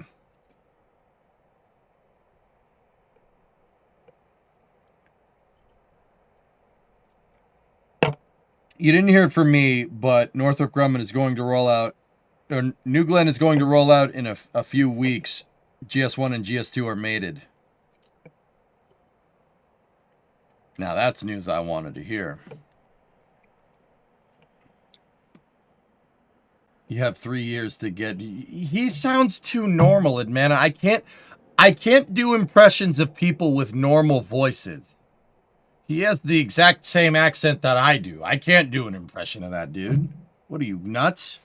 Dude, it's just like Elon. Elon talks. I mean, he has weird pacing to his voice, but he's otherwise talks normally. I can't do an impression of that. I can't do it. I can't do impressions of people that talk normally. You have his depth. Now you just need to get the speed right. Yep. Yeah. Anyway. My fridge, my smart fridge that my grandson gave me told me to buy pudding. So I did.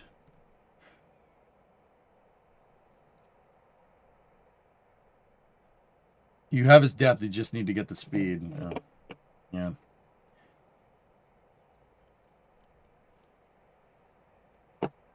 So yeah, how do you, I mean, dudes, I'm ready. Tomorrow's plans look pretty sick. Like I think it's safe to say that Gateway is probably done. Elon has a South African accent. It's like a South African accent mixed with a little bit of Canadian, but mostly Silicon Valley enunciated English. So yeah, that's a weird combination to get right.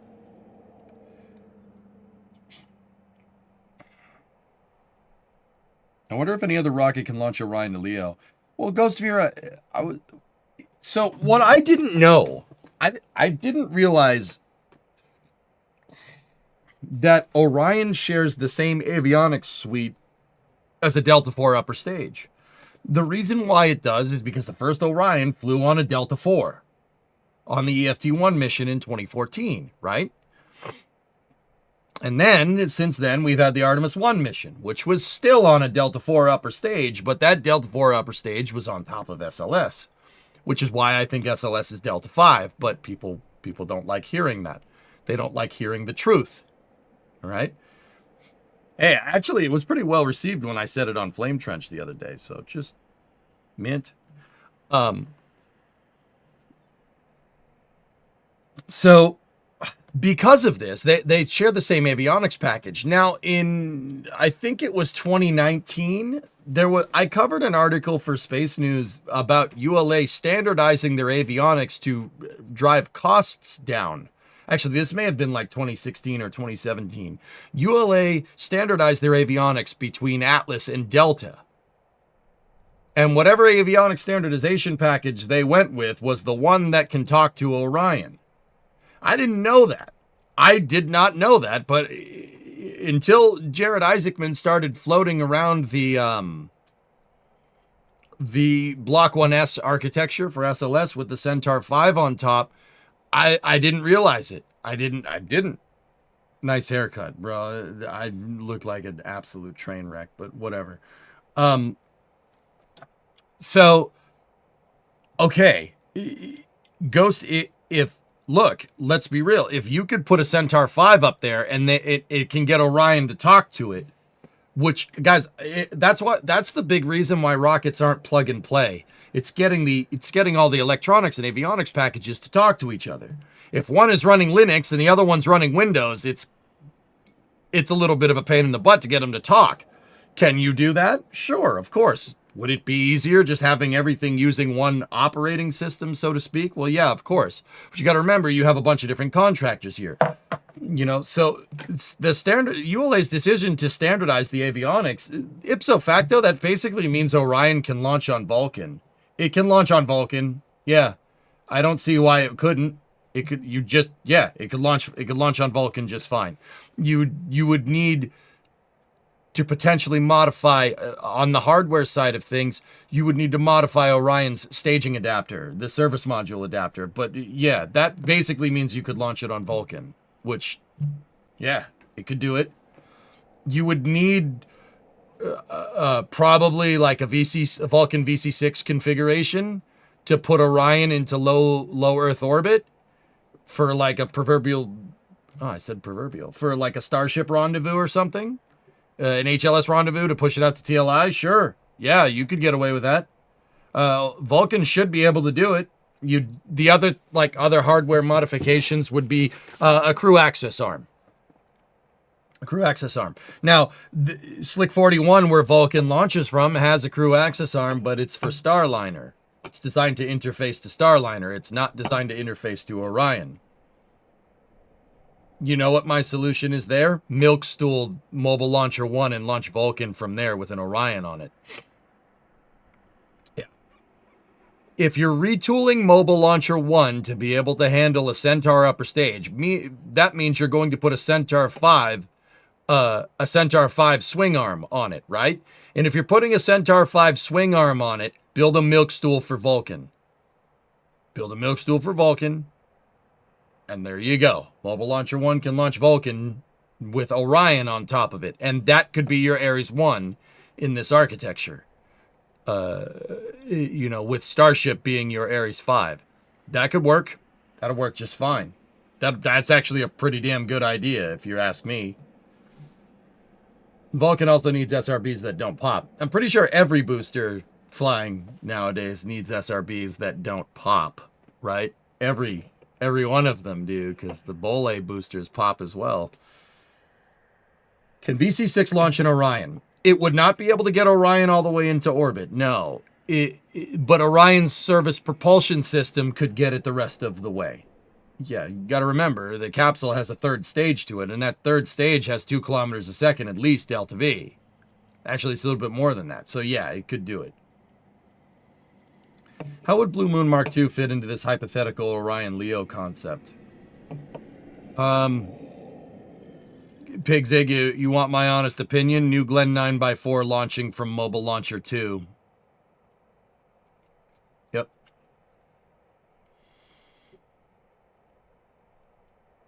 Funny, SpaceX has reset my expectations of difficulty. I hear crew access arm and I think, wow, that's nothing. Yeah, I know what you mean. I compartmentalize, Bob, but I compartmentalize. SpaceX is their own thing. They go at a different pace. They use a different type of engineering, right? NASA goes at a pace. They're doing something, and it's a different subset of engineering. Like, it's totally different.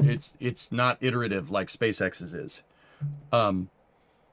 Dong, where is my Artemis 2? Artemis 2? Dong, Grandpa is talking to you. Automobile? Did you watch the latest CSI Starbase? I have not gotten a chance to do that, no. I gotta watch Zach's vid. Yeah. If next spaceflight is right, VC6 can do 27,200.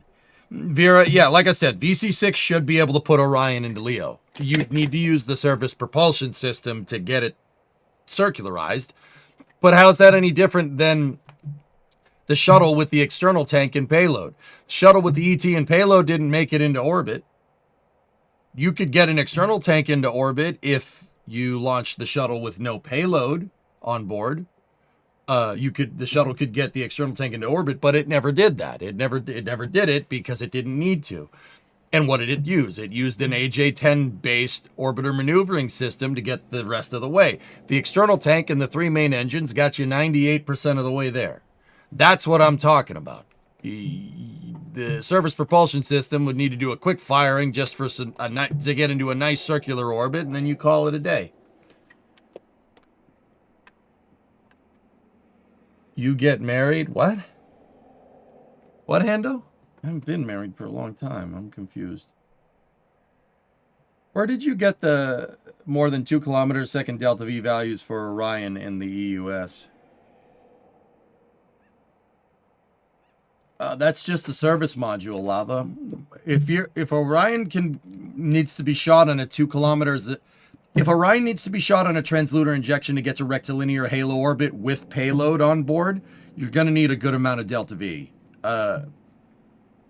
Your lunar circularization in rectilinear halo orbit's most likely going to be somewhere between 1,500 or 1,000 and 1,500 meters a second, right?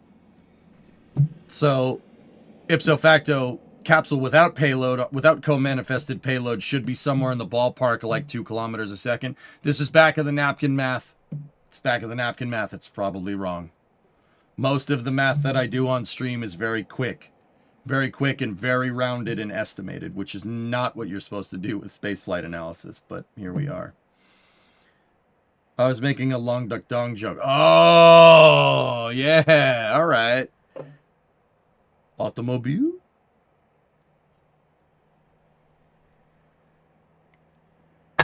Hendo, where have you been, man? It's good to see you. Hopefully everything's good. All right. Blue Origin's plan for Artemis 4 is to have 3 tugs push Blue Moon Mark II. Right? Do you think they could launch a 4th tug and have Blue Origin do the TLI for Orion and do an EOR like Starship? Yeah, sure, Sad. Why not? Yeah, I think that's a good idea.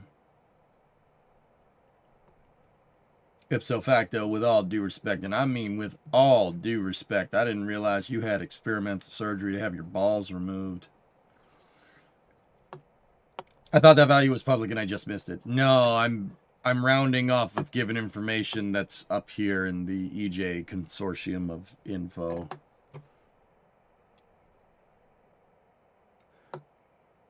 What's the difference between the center engine and the smaller engines on the perimeter of the European service module? Do they all fire at once?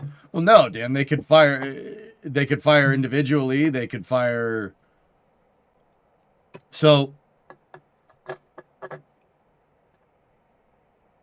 okay, Dan, think about it like this. You know planes. How many control surfaces do planes have? How many control surfaces do they have? So you have, you know, like let's take a, I don't know, a 737. Okay, take a 737. 737 has rudder, H-stabs, right? H-stabs, elevators. So rudder, V-stab, ailerons, flaps. But it has trim tabs, right? 737s can adjust the angle of incidence on the rear wing. And then there's trim tabs on top of that. Make sure the plane flies straight. Point is that you don't... The point is that you have... Like, let's take the elevators, for instance, and the H-stabs on a 737. The 737 has variable angle of incidence on the entire H-stab. 737s can deflect the entire wing if they need to. On top of that, you have elevators on there, and on top of those elevators, you have a trim tab, right? You have 3 different types of control surfaces to get 3 different types of flying, right? Now, what are thrusters but your control surfaces for space? Orion uses clusters of thrusters to be able to have differential thrust. So you can fire the SPS. That's full course adjustment. That's like deflecting the entire elevator, right? You can fire the small stuff. That's trimming out if you need a couple meters a second added to your burn. Or you could fire them all at once and just yeet it. Right, or you could fire the SPS and you have 8 rearward-facing thrusters on Orion. You could fire the SPS in 4. Or you could just shut off the SPS and fire the 8 thrusters. They're your control systems. That's your control mechanism for axis control. Does that make sense?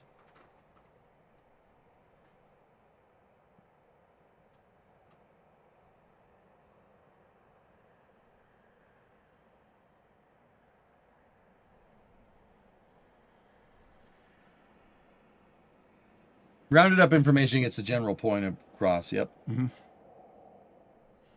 Thruster clusters. Now from Kellogg's. Yep. Yeah.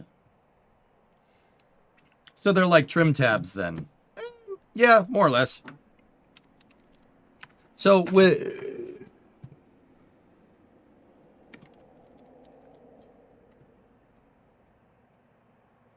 well, give me one second. I'm trying to find a good picture of it.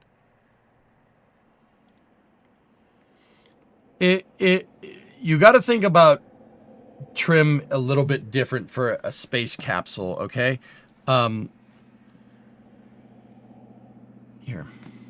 This is a good picture.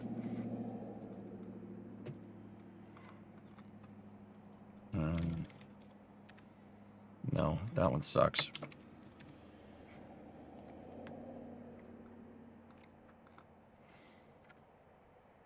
Here we go.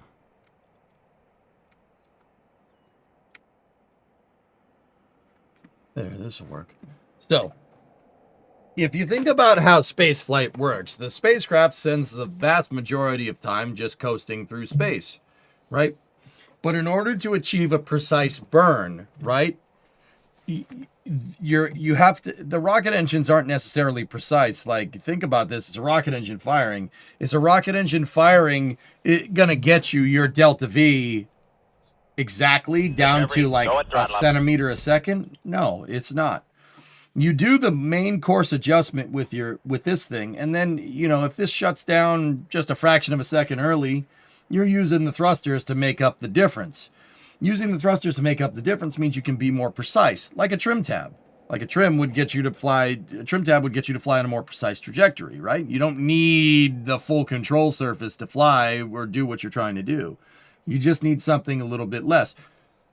So these RCS thrusters here, the reaction control system thrusters, are there for shoring up and making sure you get to the right velocity so you can coast and get to the right target.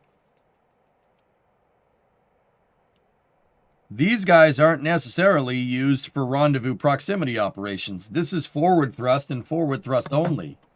And the reason how I know is because if you say, hey, so we're at 25 months. If you look at Orion over here, for rendezvous proximity operations, they have 2 backward-facing thrusters at 45 degrees and 2 forward-facing thrusters at 45 degrees. Those are docking thrusters, okay? That's a docking thruster. And then the other clusters of thrusters, like over here and over there, those are for YPR during docking operations.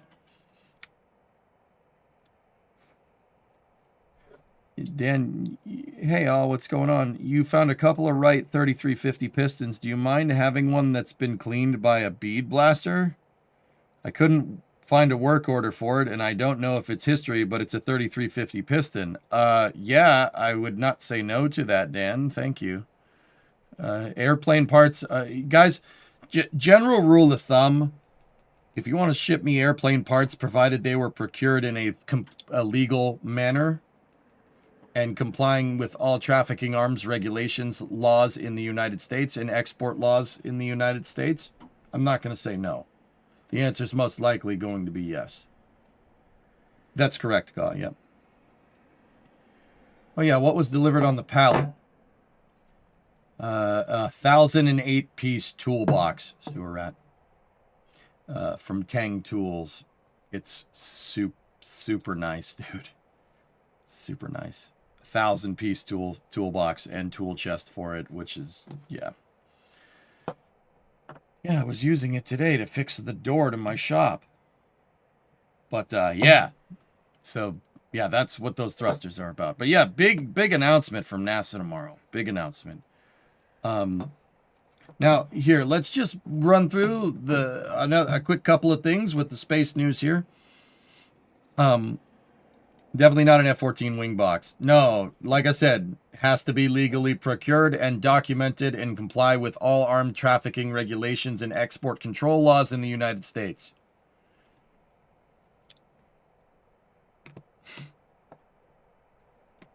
Due to ongoing strong winds in the launch area, the launch window for this is coming from ESAR. The launch window for the mission Onward and Upward opens net March 25th, subject to weather, safety, and range infrastructure. We'll provide more updates as they come available. Follow the launch live here. So that's coming from ESAR. So no RD-180s then. Got it. Yeah. That Trey, I'm pretty sure the government would be very curious as to why I have an RD-180 sitting on my front lawn. They would be a little bit confused and probably be like, hey, how'd you get that? You know, you can't buy those, right? And I'd be like, yeah, I didn't buy it, man. And like, we're going to take that. And I'd be like, yeah, all right, whatever. Can I have like a piece of it though? Like, I'll take my angle grinder to it. I'll just cut a piece off. Don't worry, I have a permit. The permit says you can do whatever you want. Yes.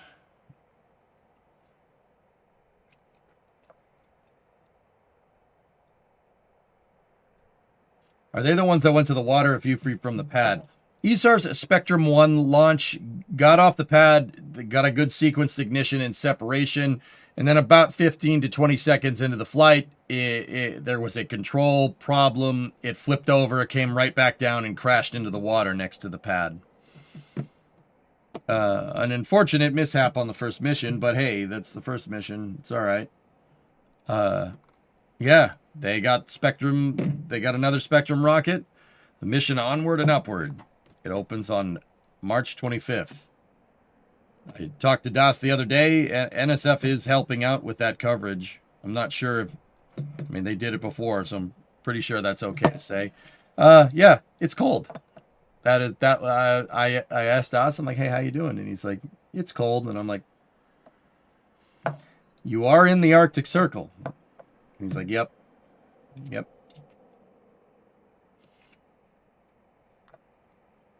he's like, yeah. I'm like, yeah, that sucks, bro.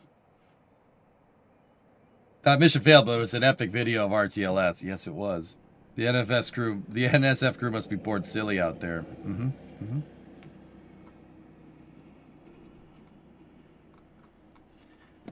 All right. What else do we got? So we got another Amazon Leo ready to go here. More launches, bigger payloads. With hundreds of flight-ready satellites on standby for launch and new vehicles and infrastructure coming online, Leo teams are prepared to increase deployment rates in 2 years. 6 fully stacked dispensers are ready for launch, another 200-plus satellites in total. 3 launches in the next month, including 2 Atlas Vs and the second heavy lift launch on Ariane 6.4. Atlas V payloads increasing to 29 satellites per launch. 20-plus missions planned for year 2, including inaugural missions on Vulcan and New Glenn.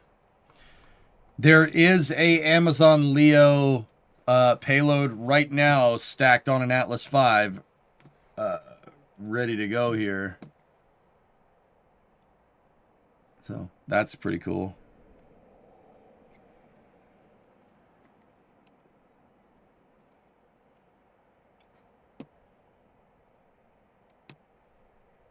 Trey, what are you asking? If we lose SLS tomorrow, is it over? Is it over for NASA or just a different way of doing things?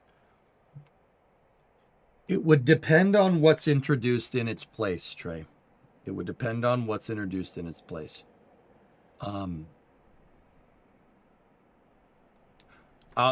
This is a very much hypothetical. I don't have any information here about what this announcement is any more than you guys do. That is entirely on purpose. Could I ask people? Absolutely. Sup, how you doing? Look,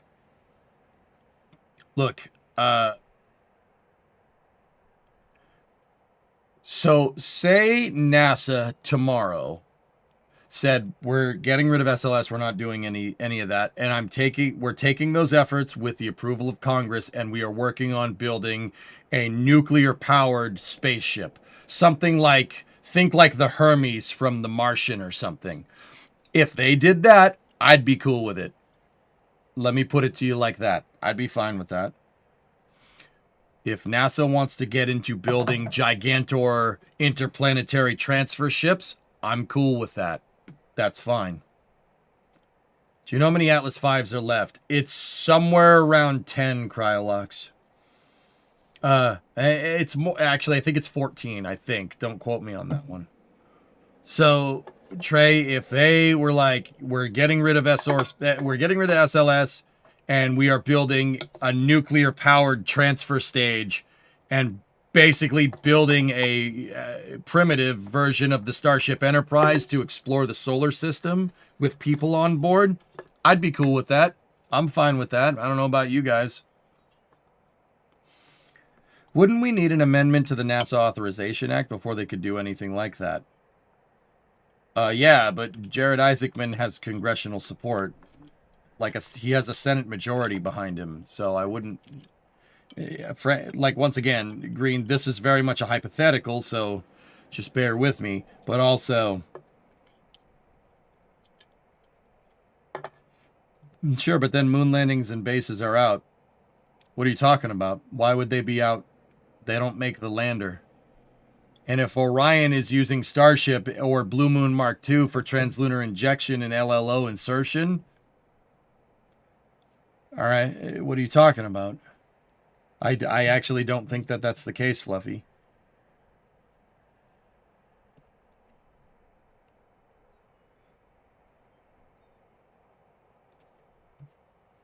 I'm interested to see what will happen with all these super constellation once space safety laws come into effect. There are no global laws yet, but there are talks about them as far as I know. Who is going to enforce those laws, Lava?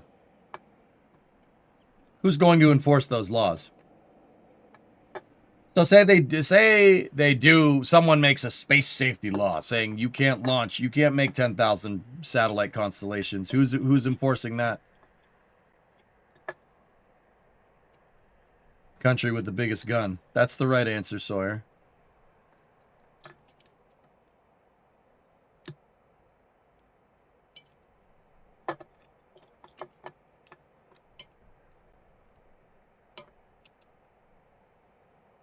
That's why they aren't there yet. The fact that no one in Congress is kicking up a storm about Jared was doing tells you he has full support. Yeah, spoiled. But if we're gonna reduce it to its base element, dude, that also means that Congress won't let the pork. Listen, Tranquility Base here. The Eagle has landed. Enjoy this KSP Nerva stage. Thank you, RJ. Oh, very nice. Very, very nice.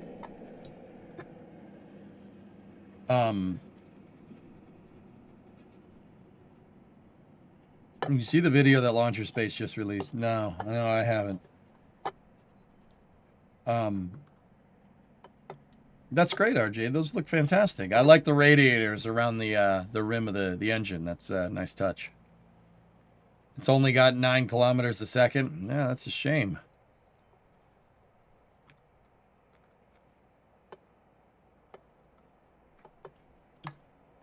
I mean, Kessler syndrome has already started. I guess it's better for everyone. I might be very naive, though.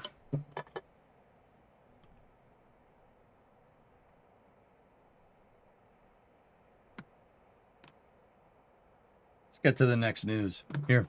This is coming from Blue. Our second Blue Moon Mark 1 is moving through the production line at Lunar Plant 1 in Florida. The aft module and the LOX LH2 tanks are in assembly, with the aft module recently transitioning from a test fixture to a low test stand for processing. Each lander is a step towards lunar permanence. All right. Let's friggin' go, dude. Your Ares 1 is going to look nice on your pad. The Jebstone rocket? Yeah.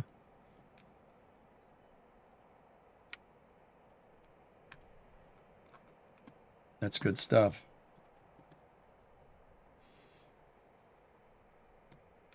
Do I think Blue will beat SpaceX to the moon?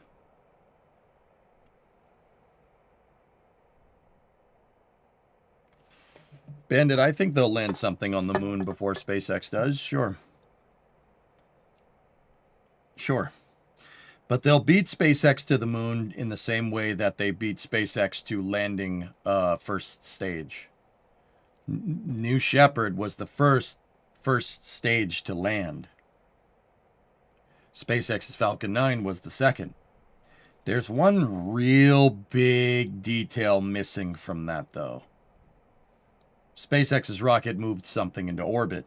Blue Origin's rocket went up and came right back down. It did not move anything anywhere near orbit, right? Welcome to the club. Exactly. Now, if you want to say that's Blue Origin beating SpaceX to landing a booster, well, they certainly think they certainly thought that was the case back in the day, Bandit. But I would contend to say that Blue Moon Mark 1 is the same idea. They'll land something. Blue Moon Mark 1 is useful. It probably will land before Starship HLS does, right? And that's pretty cool. That if you want to get that small W, that's fine. And say you landed something on the moon before SpaceX, that's cool. But yesterday Elon rolled out a video that would require millions of Starship launches to the moon over the next 20 years. So you could say that you landed there first. That's fine. Unless Blue has some gigantor factory that could crank out like Mark IIs, thousands of them. I don't know. We'll see. We'll see. Pretty ambitious to try and beat SpaceX in scale to the moon. I really don't think that's going to happen. Not at least in the immediate future. Blue's going to take some time to ramp up because that's what they do. They might get there first, but I don't... By the time they get there, they're getting there on a routine schedule. I think SpaceX will have a city on there with Starship. Just honest opinion, guys. Who gets the first crewed landing? Now that's the real question, isn't it, Mutter? I think with SpaceX eyeing the moon, I think they'll get it.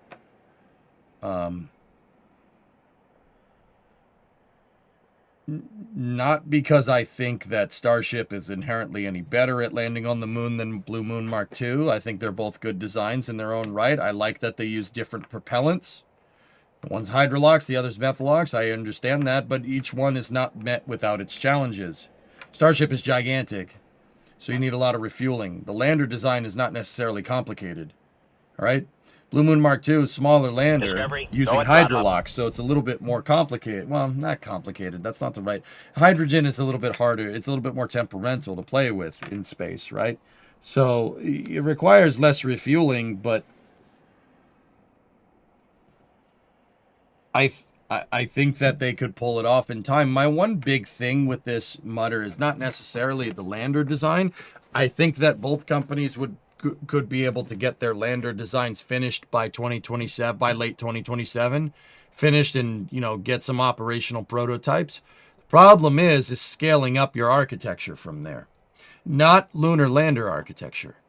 Which company here is better tooled for frequent flying at this point in time, March 23rd, 2026? Starship's flown more than New Glenn has.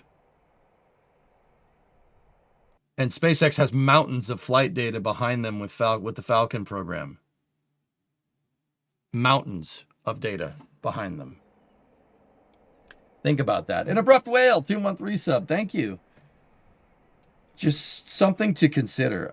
I think Starship, despite Starship being a little bit more complicated operations in space and a much larger vehicle, SpaceX's scale is something that's what's going to get it home.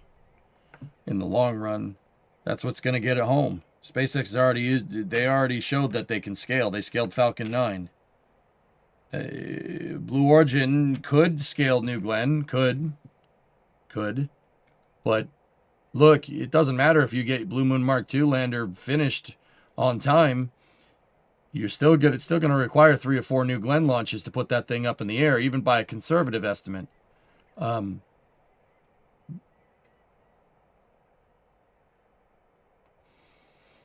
New Glenn has launched, what, twice? In 2 years? And I'm not saying that Blue isn't scaling. They're absolutely scaling. They showed their hangar the other day with a bunch of second stages inside of it. At least, I think I saw at least 5. I think I saw all the way out. I think actually it was more than 5. It was like 10 upper stages. That's fine. Okay. That's still not enough to do this. You know what I mean? It's close, but it's not enough. What happens if you lose a tail? What happens if you lose a GS1 again? Dude, we don't even know how close that GS1 that did land was to blowing up. We don't know. It may have been 2 seconds away from exploding. Or it may have been fine. I'm sure they learned something from it, but like I said, it's also kind of telling that it's taken a little bit of time since the last landing for them to go and launch it again. That tells me that that thing was pretty close to exploding. I don't know that for sure. It's just a guess. Is New Armstrong a thing? I don't know. I think SpaceX will beat Blue with scale. Not because Blue can't scale, but because SpaceX, as of this moment in time, is further along in their scaling process, at least seemingly, than Blue is. Doesn't Gigabay have more storage for vehicles than the entire active Falcon 9 fleet? Yes, something like that. Yeah.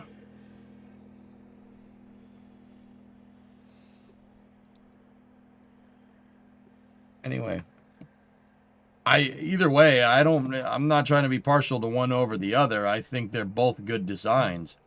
And I think they're both really good for a sustainable long-term presence on the moon.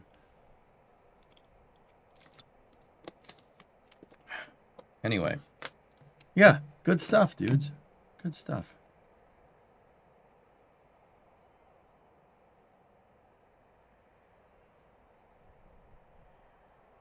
So, fellas, I was going to do after hours today, but with NASA's new announcement, with NASA's big announcement, it seems like we're going to have our hands full tomorrow. So,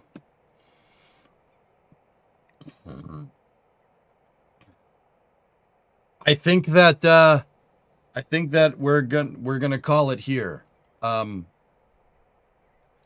You covered the progress thing, right? Oh no, I didn't. Yeah, guys, progress. What is it? Progress 94 took off from Baikonur, putting Site 31 back to operational status. The Russians did it. They fixed their pad. Just in case anybody's wondering. The unpiloted Roscosmos Progress 94 spacecraft is safely on orbit and heading to the ISS following at 7:59 a.m. Eastern Daylight Time, 4:59 p.m. Baikonur time on a Soyuz rocket from the Baikonur Cosmodrome in Kazakhstan. Following launch, one of the Progress spacecraft's two Kurs automated rendezvous antennas did not deploy as planned. Oh,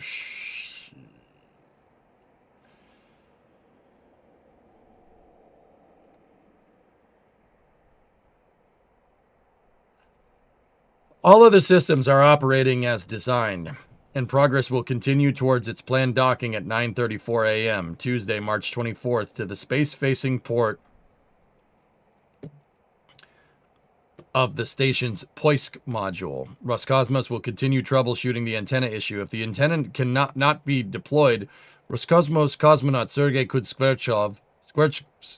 Skverchkov will manually pilot the spacecraft for rendezvous and docking using the Toru. Yeah, telerobotically operated rendezvous system, which is a control panel located in the Zvezda module that can be used as a backup to the Kurs system.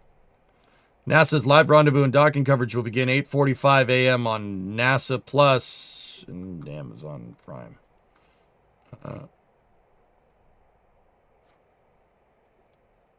That's going to be happening during NASA's announcement.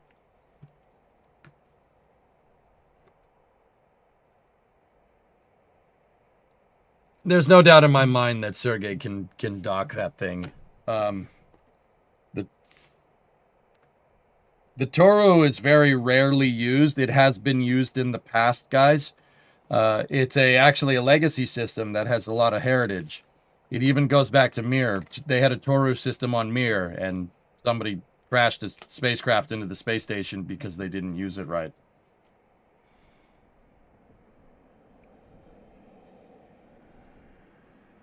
But in the time of the ISS, it's worked right every time, so, you know. Is Toru a kind of Canadarm? No. No, House. Toru is a, think FPV drone, but for a spaceship. First-person view. Like, it is basically just a flight deck for a Soyuz or a Progress. Like, all the screens for a Soyuz or a Progress just in the spaceship. Or in this Zvezda module.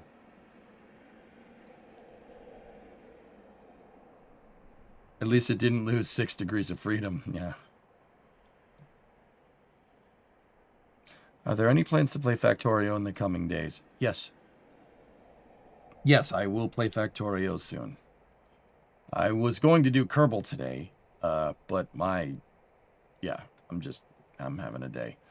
But anyway. Toru's in Canadarm. Canada's the worst neighbor. What? How about more track detailing? That is also planned. I wanted to do Factorio. I wanted to do a day for Factorio this week. I wanted to do a day for cities. We got to build that racetrack out.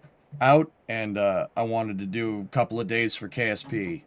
I wanted to get back into space news this week, which is what we're doing now. It seems like the space news is going to come at us hot and heavy over the next couple of days, especially tomorrow. So, yeah. So,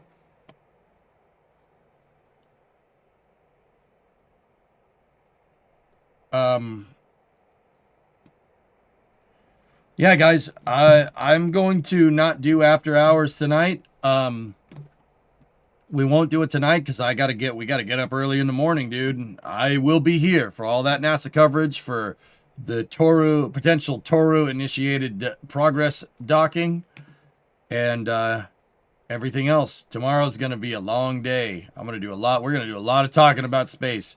I'm really excited for NASA's plans. We'll see what happens. So, yeah, I'm going to go get some sleep for the night. We got a big day tomorrow. So thank you very much for watching. I will see you guys at 9 a.m. tomorrow. Have a good night, okay? I'll see you later.